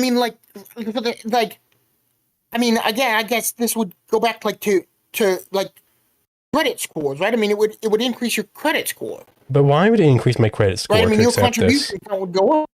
Why? Why would this be relevant to the credit score? Like, the credit score is to do with how trustworthy you are to invest in. Why would I be more trustworthy to invest in if I'm giving away my pizzas to people who gave birth for a lot of hours? That's not a very trustworthy investment there. I think my credit score would probably go down for that. Such a foolish decision. No, but because it would be when somebody buys pizza from you, somebody who gives birth, their credit score would go up because they gave birth, and then you would. Why does giving birth make you a more trustworthy investment? Because they have a credit score. Why on earth would giving birth make you more trustworthy to invest in? How would that affect your credit score? Because it's labor. You've done work that adds value to an economy. Okay, but how does that make you more trustworthy of an investment? How does that make you less likely to default on a loan? Because the more work that you do that adds value to an economy indicates that you can and will do work that adds value to an economy. I could do. So is a woman who gives birth for 3 hours less trustworthy than one who gives birth for 6 hours? Is she less trustworthy because she was in labor for less time? I don't exactly know how that would be determined. I mean, again, I think that the market would mainly determine this, right? In a sort of credit score kind of way, right? So, I mean, it could very well be that would increase one's credit score more if that was valued more. But I don't necessarily know that. Why would it be valued more? I don't necessarily know it. Why would anybody care about how long you were in labor for? Why would that matter to the person who's wanting to invest in you? Well, no, because it's just the indication that you did the labor, that you did work that adds value to an economy, and that would indicate that you. I'm sure they'd have a nice big clap for you for it. But why on earth does that make you less likely to default on a loan than the woman who gave birth for less hours, or few hours, I should say? Well, I mean, it wouldn't necessarily, and that's why I guess. Okay, but then so it's not this case that it's a credit score where you have a better credit score when you do this work. Which so what is it then? Regardless of the particular. I mean, I guess regardless of the particular hours, in play and how exactly that would increase, how exactly the hours involved would increase the trust involved. That may vary, but if you do work that adds value to an economy, it shows that you are to do work that adds value to an economy. That would increase trust to some degree. Now, exactly to what degree could vary. I don't see how it increases trust at all, though. You can imagine maybe I do a bunch of work which adds value to the economy. Maybe I just give birth all day, every single day. But none of this is going to make me any money to pay you back on that loan you gave me. Right? Giving birth all day, every day does nothing to pay back that loan you gave me. Like, so I'm defaulting. I can default whilst doing labor every single moment of every single day. Well, I mean, again, I guess that that might depend, right? I mean, like, so I'm just thinking, because I'm thinking now about this giving birth thing, right? So you're I know you're of course familiar with Murray Rothbard. You probably are more familiar with him than I am. But and so maybe I'm actually incorrect in this, but I recall Murray Rothbard talked about he thought that there could be like a market for children, right? That like you should be able to An sell adoption children, and he market. thought that like right, sure, but and he thought that kind of like that would lessen the amounts of and I think from what I've read, a lot of people thought that this could lead to like um like uh, like breeders, kind of like the way that people breed dogs now or whatever. We might have institutions set up that start breeding kids or whatever and stuff like that. And I think that could happen if there was enough demand for children, then that could happen, and that could actually even be beneficial if there was a high demand for children. But I'm talking about merely giving birth, not giving birth in order to sell the guardianship of that baby over to some couple. I'm talking about merely giving birth, because merely giving birth is doing this labor that you speak of, but that does nothing to show that I'm more trustworthy to loan to. Because if I'm giving birth all day, every day, I'm not out there making money to pay back your loan. Well, wait, but if there were a business that started that paid you to give birth all day, every day, then you would be. Yes, if I'm making money, and so then that would increase my credit score. But yes, I'm talking about merely giving birth. Merely giving birth. Not giving birth and getting paid for it. I don't giving birth and doing nothing else with my time. I don't think just giving birth. That's all I'm doing. Why would that make me a super trustworthy loan person? Again, like, well, like, okay, so like, like, to an extent, this would be, this would really mess up the market for. That would begin to lower your trust because there wouldn't be. You'd begin to be adding less and less value to an economy, right? In the same way that, like, But you said you said women undergoing labor is adding value to the economy. It is literally labor, is what you said. So well, it is. But, why isn't this increasing my trust? But like but the amount can depend on scarcity, right? So in the same way that, like, if you like robbed Fort Knox and then tried to sell all of that gold at once, like, the price of gold would drastically go down because, like, how much people would demand gold, the value that gold would be adding essentially would decrease because all that extra gold would be entering the economy. Same way that, like. But the fundamental point here is you claimed that undergoing labor makes you a more trustworthy person to loan to. Just undergoing labor, it makes you more trustworthy to loan to. So why wouldn't it be the case, we take the Reduction case, right, of undergoing labor, giving birth at every single moment of every single day, why wouldn't that make you the most trustworthy person to loan to on planet Earth? Yes, but if you recall, I also said how trustworthy that could be could vary, and it almost certainly would vary based on how much of a demand there was for the product of your labor, right? Giving birth, the product of that labor is a child.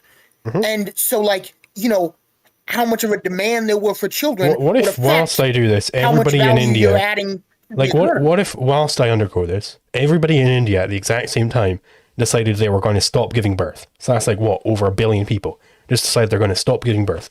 And I'm giving birth every single day. I'm constantly in labor. Would this increase my credit score? Would this make me a more trustworthy person to loan to? Yeah, I think it would, because again, how? Why does that make me more likely to pay off the loan? Because if everybody in India stops giving birth, and you would have essentially monopolized the child market, so to speak. No. I'm not talking about giving birth and selling those babies off. I'm talking about just giving birth. Just giving birth. How would this make me more trustworthy to loan to?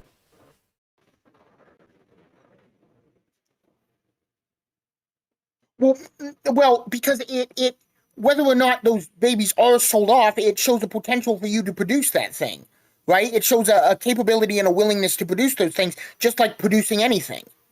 So you think Like, I I would mean, be if I, super trustworthy to loan to if all I did with my day was give birth? I'm never selling these babies or anything.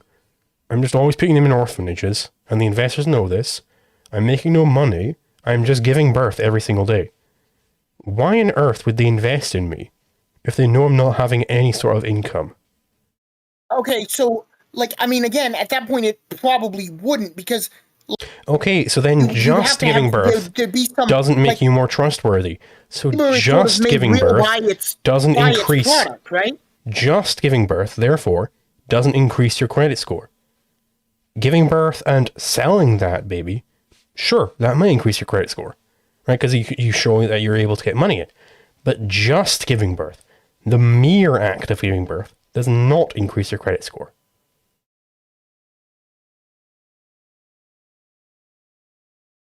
Well, okay, I mean, yeah, I guess, but that would, I mean, again, like,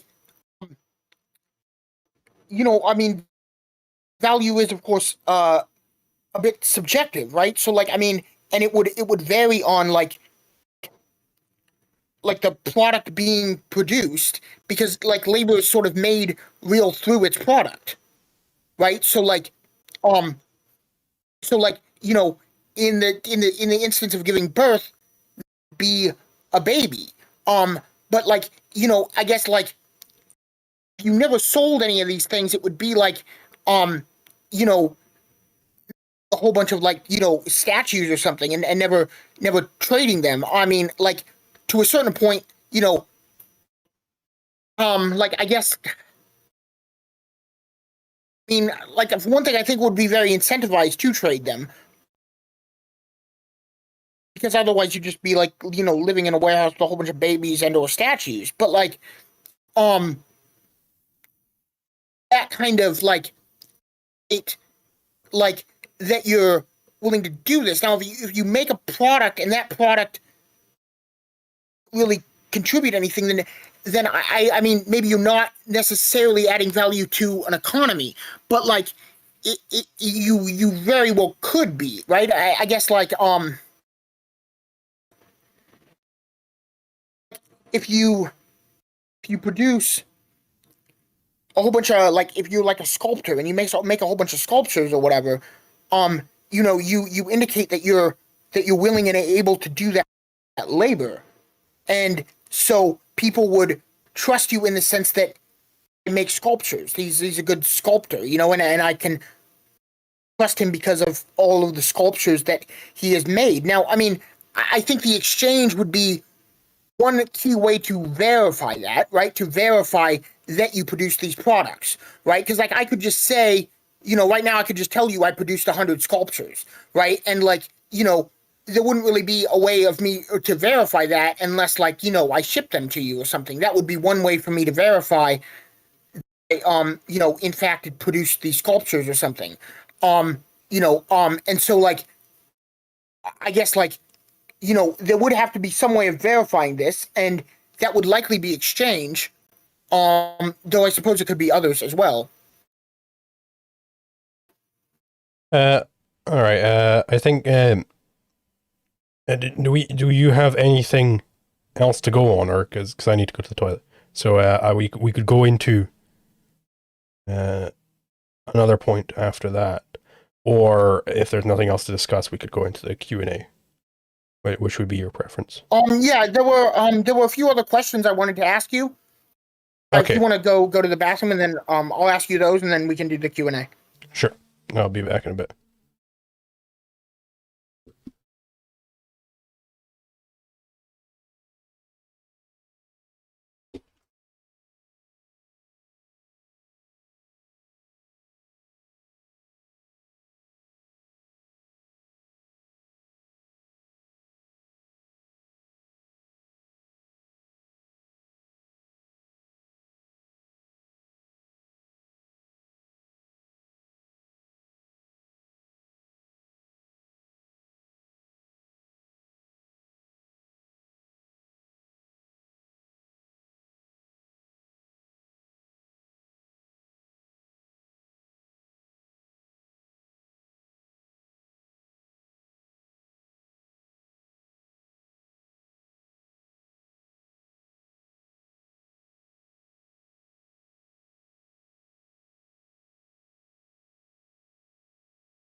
I'm back. what he thinks that would be or whatever.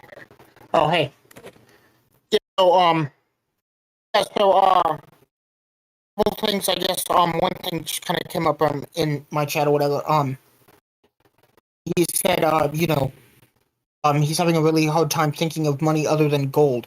So I guess, like, a lot of your examples for, money seem to be gold. Is that what you predict would be the universal medium of exchange in a free market system? It's more likely to be a hard money than a soft money. But I'm not sure, it could be, like, there can be salt as money, there can be, gold as money, there can be silver as money. A likely contender at the moment is Bitcoin, which very much could be money. I doubt it would ever become money. If we had a complete free market for all of eternity, we'd probably just be on gold, right? Because there's no real reason to adopt Bitcoin or something which has no use value unless there's government interference. But because there's government interference, Bitcoin's a likely contender because it's like the hardest money out there. And if you want to know more about like hard versus soft money, just watch MRH Legacy's video on money. Okay, Rachel, send me a link to that or whatever. I'd be really interested in checking that out. Let's see. I guess, so some other questions that I wanted to ask you, about, I guess, one that comes to mind is, like, argumentation ethics. When you talked about that, one thing that you said that always struck me as a little odd, you said that to argue that, okay, awesome, check that out. So you said that, one were to argue that no one should ever argue, that, that would be, contradiction and therefore false. But that strikes me as an ad hominem, right? That strikes me as a kind of like that they're engaging in hypocritical action. Because, I mean, it would be hypocritical to argue that one should never argue. And to be clear, I would never make such an argument. I can't even imagine how one would begin to make such an argument. Exactly. But just because one would be being hypocritical in that regard wouldn't necessarily mean that they're wrong. Well, I would say a good definition of what it means to be a hypocrite is that you're in contradiction, right? You're asserting one thing whilst doing another. That's a type of contradiction. It's a performative contradiction. And we know that contradictions are false. If in order to argue, you have to, like fundamentally what this is with respect to property norms is law is determined with how you resolve disputes. If you're going to be resolving disputes, then you have to be able to begin arguing. But if the way that you are arguing, if the dispute resolution that you're arguing for is fundamentally opposed to arguing as such, then you could never resolve disputes with your system. So it couldn't be a dispute resolution system. So this is why it's completely irrational. Okay, but I guess, like, if somebody's smoking a cigarette, were to argue that nobody should ever smoke cigarettes because it's really unhealthy and everyone would be healthier if they didn't, it wouldn't necessarily be wrong just because they're being hypocritical, right? Well, something about what they're saying is wrong. Like, the smoking, you take together the two propositions that I should be smoking right now, demonstrated by their actions, and their actual verbiage of saying I should not smoke right now. Those two things together are in contradiction. But you can drop the performance of smoking and still continue arguing. That's perfectly it. You're perfectly capable of doing that. I'm able to stop smoking and continue arguing. But I can't stop arguing and continue arguing. That's why it's argumentation ethics, not action ethics or smoking ethics or anything else. Because the one thing you definitely cannot drop whilst arguing is arguing. Like, 'cause you have to be arguing in order to argue. So whatever presuppositions are there, you can't argue against them. You can't deny their validity. Because you'd have to accept their validity in order to try and deny their validity. Okay, I see what you're saying. All right. Yeah, so I guess, another question, So I guess like you're an anarcho-capitalist, right? That's what you Mm-hmm. say, right? Right. Right. You're right. So I guess I'm wondering which of that is like comes first for you. Like again, I'm not arrogant enough to think that I've convinced you or whatever of anything in this conversation, but hypothetically, if you were to be convinced that capitalism is involuntary and therefore incompatible with anarchism, would you reject it or would you reject anarchism? Well, I would still be an anarcho-capitalist, because an anarcho-capitalist doesn't mean an anarchist who is a capitalist. It means the Murray Rothbard school of anarchism. So an ANCAP is just basically it's a synonym for a Rothbardian, right? But it's abstracts it away from Rothbard's particular beliefs. So an anarcho-capitalist, you could define it as somebody who is an anarchist, and they define their anarchism in terms of praxeology, in terms of the non-aggression principle, things like this. Like, this is the fundamental improvement that Rothbard brought over the proto-anarchists, who had, like, their whole no-rulersism, don't rule anybody, but what on earth does it mean to rule somebody? Rothbard came in and said, okay, ruling somebody means that you aggress against them. What that means is you're initiating a conflict, and a conflict is contradictory actions. So this is all defined in terms of praxeology. Okay. Yes, I think a ruler is more like ruler is one with the exclusive authority to enact and enforce rules. And so I guess like Legitimate authority? my kind of idea is like what? Is that a legitimate authority or illegitimate? Well, I mean, I think that it would be legitimate. I guess like because the way I think of it is like I have just as much right to rule over you as you have to rule over me. Now that it's not to say none, because like I can say that like hey. Well, the anarchists would say none. Well, no, not exactly, because I can enact a rule over you and say, hey, anarchy. You cannot steal from me. That's not ruling somebody. I know, but like this is fundamentally the problem with the proto-anarchists is they don't know what ruling means. But hear me out, right? Like I can enact a rule like you cannot steal from me, and then you can enact that same rule over me, right? Like the state, can enact a rule and say, hey, you can't steal from anybody, but we're allowed to steal from everybody, and that's because they have that exclusive authority to do that. But like. But is it a legitimate authority or an illegitimate one? This is fundamentally unanswerable on the proto-anarchist view. I think it's illegitimate. But I mean, why? Well, I think it's illegitimate because because it's because it's unequal, right? I mean, I can't enact that rule over. Why does that make it illegitimate? Well, I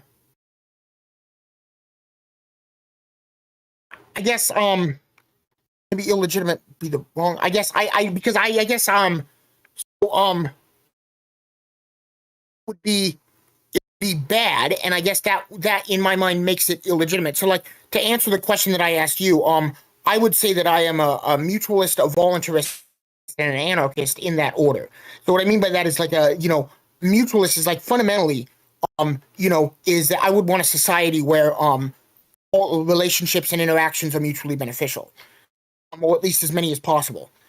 And view voluntarism as the most reliable means of getting to mutual beneficial relationships. Now, like you could have mutually beneficial relationships in an involuntary society in the same way that, like, I'm sure you've probably heard, well, I don't know if you're too, but like, atheists and stuff have a lot of times said, you could get to the correct answer on faith alone, but, it's not a reliable means of getting there. So I don't think an involuntary society is a reliable means of getting to a mutualist one. And then I would be an anarchist because that's taken from voluntarism. And so I guess, like, the state would be illegitimate because it has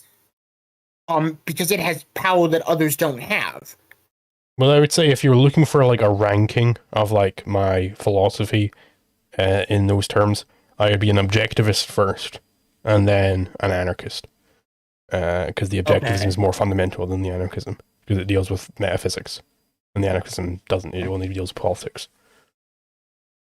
Okay. Yeah, and I guess one more thing here. How would you like the best way that you would define the non-aggression principle? I understand the non-aggression principle is basically like do not coerce one who is not coerced. So the non-aggression principle basically means I've got a course on this, so I'll just bring up the definition I used there. 1 second. Let's see here. It's taking a while to load.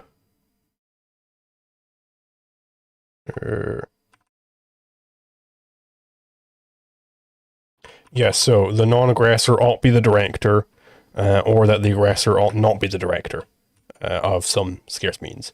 These statements are contrapositive. So, if the non-aggression principle is basically saying, in some conflict over the use of a property or scarce means X between A and B, if A is the aggressor and B the non-aggressor, then B ought to be the one who directs the use of that property X. He has the property right in it. So it's the non-aggressor who should have the say over how the thing is to be used, rather than the aggressor. That's basically how I define the non-aggression principle. Okay. So I guess that's a yeah, okay. That's a little bit different than the way because like I guess I think of it like I guess I described it before like if I put a gun to your head and say give me all your money, not I'm coercing you. But then if somebody else comes along and puts a gun to my head and says drop that fucking gun, you asshole, then they're kind of coercing me to stop coercing you. But their coercion is justified because I am coercing. And that's what I mean, like Kinsella mentions this when he discusses this. He says like things like coercion and stuff like that are kind of not the best ways to define things. And this is why, like, as well, you don't really see modern ANCAPs defining the NEP, in terms of force. Like, the classical definition of the NEP from Rand would be do not initiate force against anybody. But what the hell does that mean? Because then, the problems crop up and they're like, well, don't initiate force or fraud or the threat of force or the threat of, they have to keep tacking these extra things on. Because they're missing the fundamental thing at the root of it. And the fundamental thing is the initiation of conflict. That's what's fundamental to all of these definitions. That's why I define it in terms of initiation of conflict. Okay. Right, so yeah, okay, last question I have for you, Q&A, to ask is, so like, I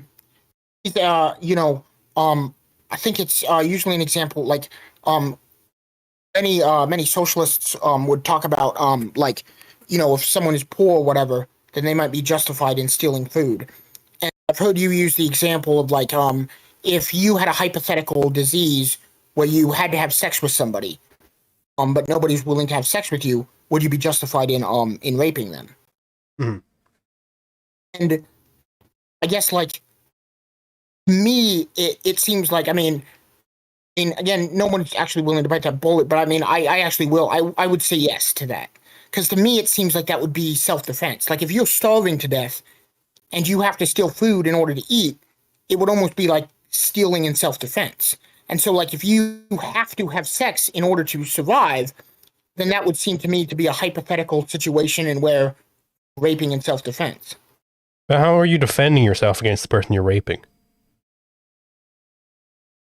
Well, because they're not initiating it, I get that, but because they could prevent it, and that seems to be more fundamental to me rather than they could prevent it if they let you rape them. But how are you defending yourself against them? No. Like, you aren't owed what they have. Open their legs They have what they have. You aren't owed their body. Oh no, but I mean, again, like, they could. If you're in a situation where, like, like, you either have sex with somebody or you watch them die, like, I mean, I have a hard time, like, having sympathy for somebody who's like, no, I'd rather watch somebody die than open my legs for them. Like, I mean, in the same way whether that, you'd like, have if a you're in hard a time having situation where, sympathy for them is kind of irrelevant. What if they're, like, a very ugly person? And it's just, I don't want to have sex like, with them. if you, Like, they but I mean, aren't if you, owed sex by anybody. Right? You aren't owed to have sex with a person. You have sex if they allow you to have sex with them. but like, I mean, yeah, okay, so this gets into like my, I have a very, weird views on, morality. I have a very weird take on absolute morality. So, I would agree that it would still be wrong to rape somebody in that situation, but I think that it could still be justified in sort of an ethical investment sort of sense. So like, I'm sure you're familiar with the trolley problem. Yep. So, if the idea is that, like, of course the trolley problem, right? If you pull that lever, 5 people live, but 1 person dies. And so, like, I think that, like, death, there's no way that you can kill somebody and not have done something wrong. But the person who doesn't have sex with you isn't killing you. They're just not stopping you from being killed. There's a complete difference there. But like, I guess, like, I would say that it's a like, I mean, it seems to me like that one could argue that it's like a moral investment kind of thing, right? I mean, like, if you rape somebody so that you could live, then, like, you're, like, the idea is that you did something wrong, but, like, there's a greater payout in good overall, right? Like, that's why I use a comparison of, like, I don't think we should be having these utilitarian calculuses for, like, how many women should I rape today? I think that's just evil. If you have to rape a woman in order to survive, then die. Right? You don't deserve to live. Well, okay, but then I guess I would. Well, I mean, I might say the same thing about, like, I might say the same thing about, like, if you're not willing to have sex with somebody to save their life, then, I mean, like, I mean, it seems like. Why do you owe that person to save their life? Like, why is their life more important than yours? Oh, I mean, it's probably not to them, but it probably is to me. What if you were a vampire, right? What if you were a vampire and you had to kill the other person in order to survive? What about then? Like, you have to suck their blood and they'll die from this blood sucking. Should the vampire be sucking people's blood and killing them in order to survive? Okay, so, I mean, again, I agree it would be wrong, but we could also expect it to occur, right? Like, I mean, whether you can expect it to occur is aside the point, right? We're talking about the morality here. Should they do that, or should they die and not be a criminal? Should they live as a criminal or die as an innocent person, as a non-criminal? I mean, I would personally rather live as a criminal than die. But why? Should you live as the criminal? Should you murder people?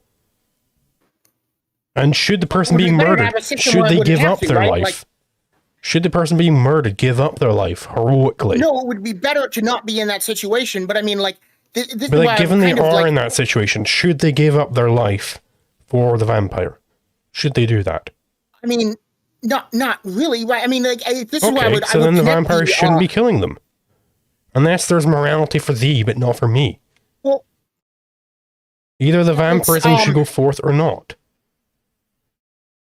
Yeah. So, I mean, it would still be wrong, but, like, it could also be, like, could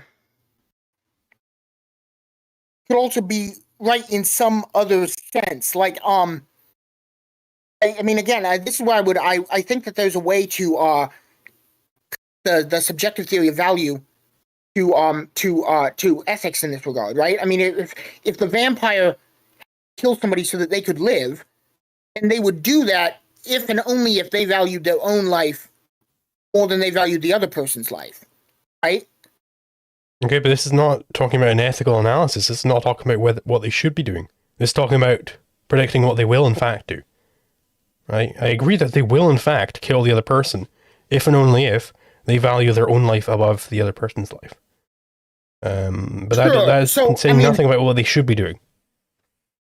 and I know you don't want to do the utilitarian calculus, but I mean, like sometimes I think it's kind of necessary to do that. Like, I mean, I guess like um it's this is why again I've used the comparison of like a moral investment, right? Like if you um, if you invest $50 into something, right? And there's no way that you can do that and not be down $50, at least in the short term. But the idea is that you'll be, maybe up to 100 in a year or whatever, right? So like, it's the same like with the trolley problem, you one person dies, there's no way you can do that without, doing a little bit of wrong. But the idea is that you get more right overall. Now, that could be, in fact, false, I guess. The investment might not work out the way that you expect it to. But I mean, that would kind of be because we don't live in a situation where, like, I mean, because, like, so like, to bring in the trolley problem again, like, I like, there's a third answer to the trolley problem that everyone always forgets. And of course, everyone always forgets it because it doesn't apply to in the real world, right? And that is like the third answer is of course run Barry run, because if you're Barry Allen and you can run as fast as the Flash, then you don't pull the lever and you just run really fast and you save everybody. But like nobody's Barry Allen, nobody can actually do that in the real world, right? And just like even though that would be the most ethical thing to do because you don't do anything wrong in that situation and you just get all the right, in the same way that to use the investment comparison, invest $50 with me in a year you get 100, or don't give me anything right now in a year, or just give you 100 because I think you're cool, right? I mean, the latter one is not even an investment at that point, but it would be the best investment to take, right? If those were your two options and all other risk factors were equal, right? I would ask, how do you combine right and wrong? Because you said, in the moral calculus over time, you might be in the black, you might be up. But how do you combine, like, oh, today I murdered a lady, but yesterday I gave a homeless man £1? How would you combine these events to determine how moral you've been over the week?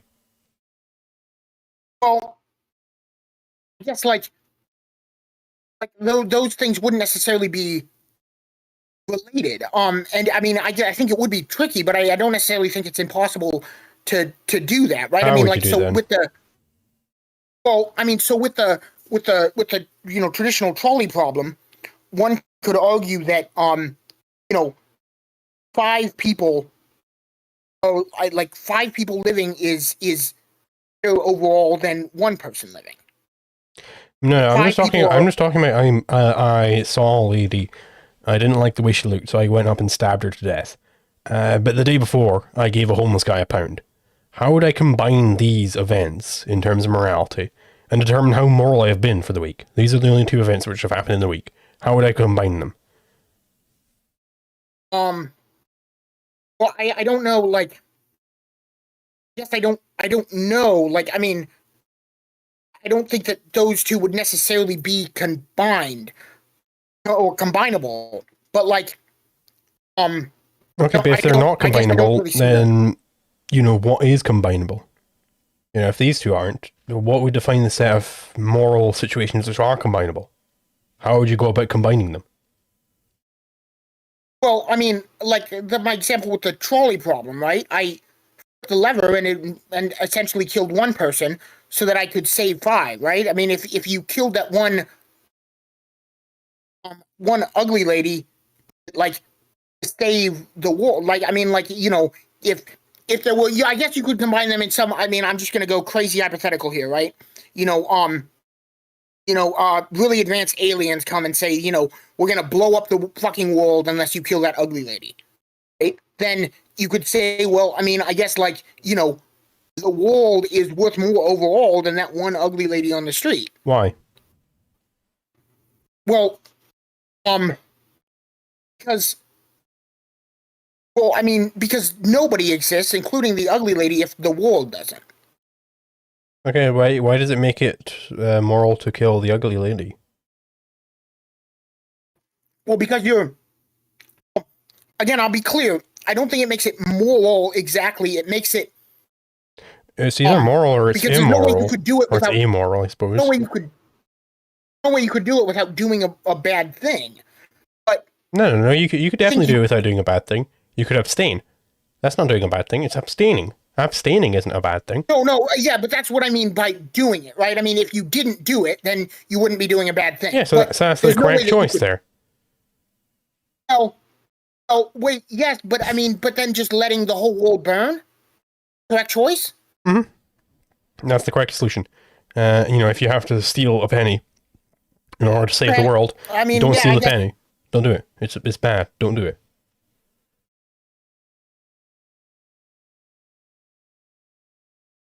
But yes, I mean, I mean, like. Sorry, I was just going to say, if you're out of questions from your chat, we could see if there's anybody in the general VC of my Discord who wants to speak on it. I guess, one question I think is, for you or whatever, where would true money come from? I don't know what is meant by that. Well, I think it was, like, you said that like in a free market, tend toward, being universal or whatever. So like, where would that kind of come out of? Well, so you'd have a bunch of exchanges, and then people would notice, hey, a lot of people, they like salt. Everybody's using salt. Everybody loves it. So I reckon if instead of exchanging my chicken for that ravioli press, exchanging however many chickens for that ravioli press, because the guy who's selling the ravioli press, he doesn't want chickens. Instead of doing that, I'm just going to exchange these chickens for salt, and then use that salt to buy the ravioli press. This is fundamentally how money evolves. You have this indirect exchange. You get things for the purpose of exchanging with other people. Even if I don't want salt, I'll get it in order to use as a money. That extracted out over, millions and millions and millions of trades. Eventually you get to universal money, like a proper money, I should say. Okay. Yeah, so we can go to questions from your chat. Sure, so do you want to go into the the thing in my Discord? Sure, hold up. Let's see. Yeah, so like on the side there's like a voice channels thing with the general. Yep. You see it? Do you want to go there? Yeah, I'm just having some trouble moving my mouse. Vision.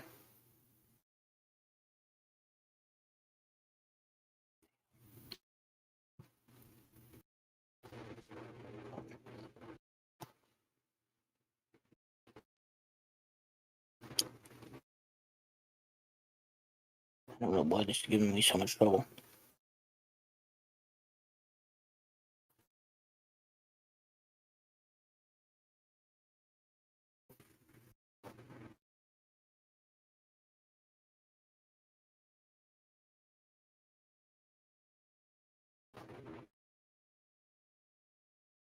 So I'm just having some difficulties with my mouse. It's not moving to the other screen. You tried moving off the other side, like maybe it's just in the wrong arrangement. Yeah.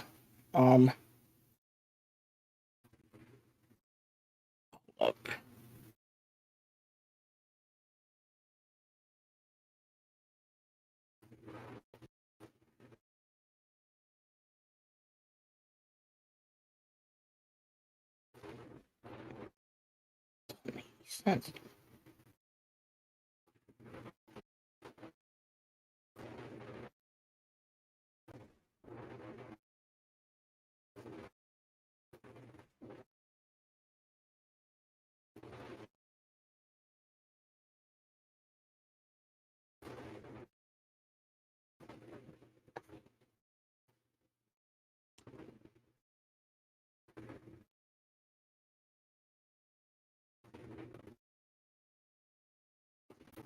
Oh, fuck. What happens if you alt tab? Can you alt-tab towards Discord? That doesn't seem to be working. I don't know what. Like, can you just not put your mouse on the Discord window? Yeah, I just can't. Yeah, I can't get my mouse on the. I got two monitors, and for some reason, it's not going to the other. Try putting off every side of the monitor the mouse is currently on. Because maybe it's just in the wrong arrangement. Like, you know, if your monitor is physically off to the right, Got it. maybe it's set. Got it. There we go. Yeah.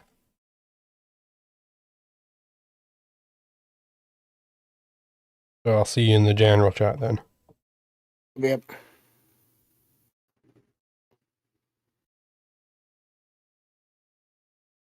Oh, me.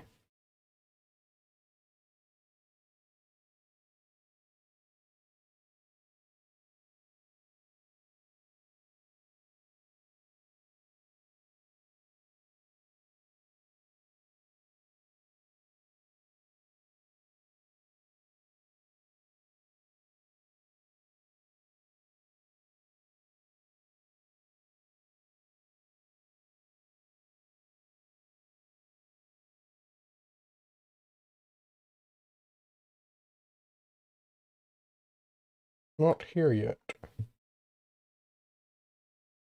A Q&A session here. I suppose either he comes or he doesn't.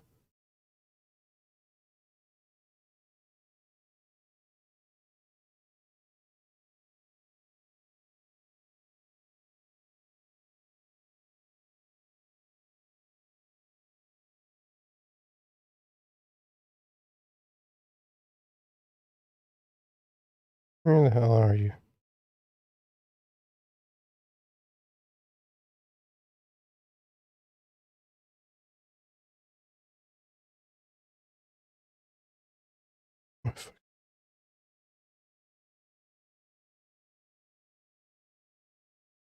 Oh, what's going on?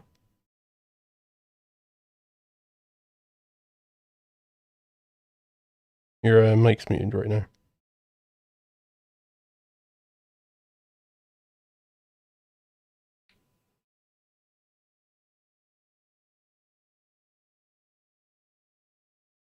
You there?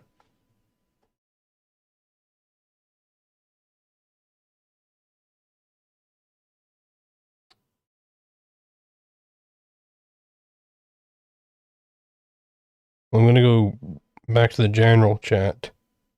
I suppose if there's technical difficulties, we can stop it here if you can't get there.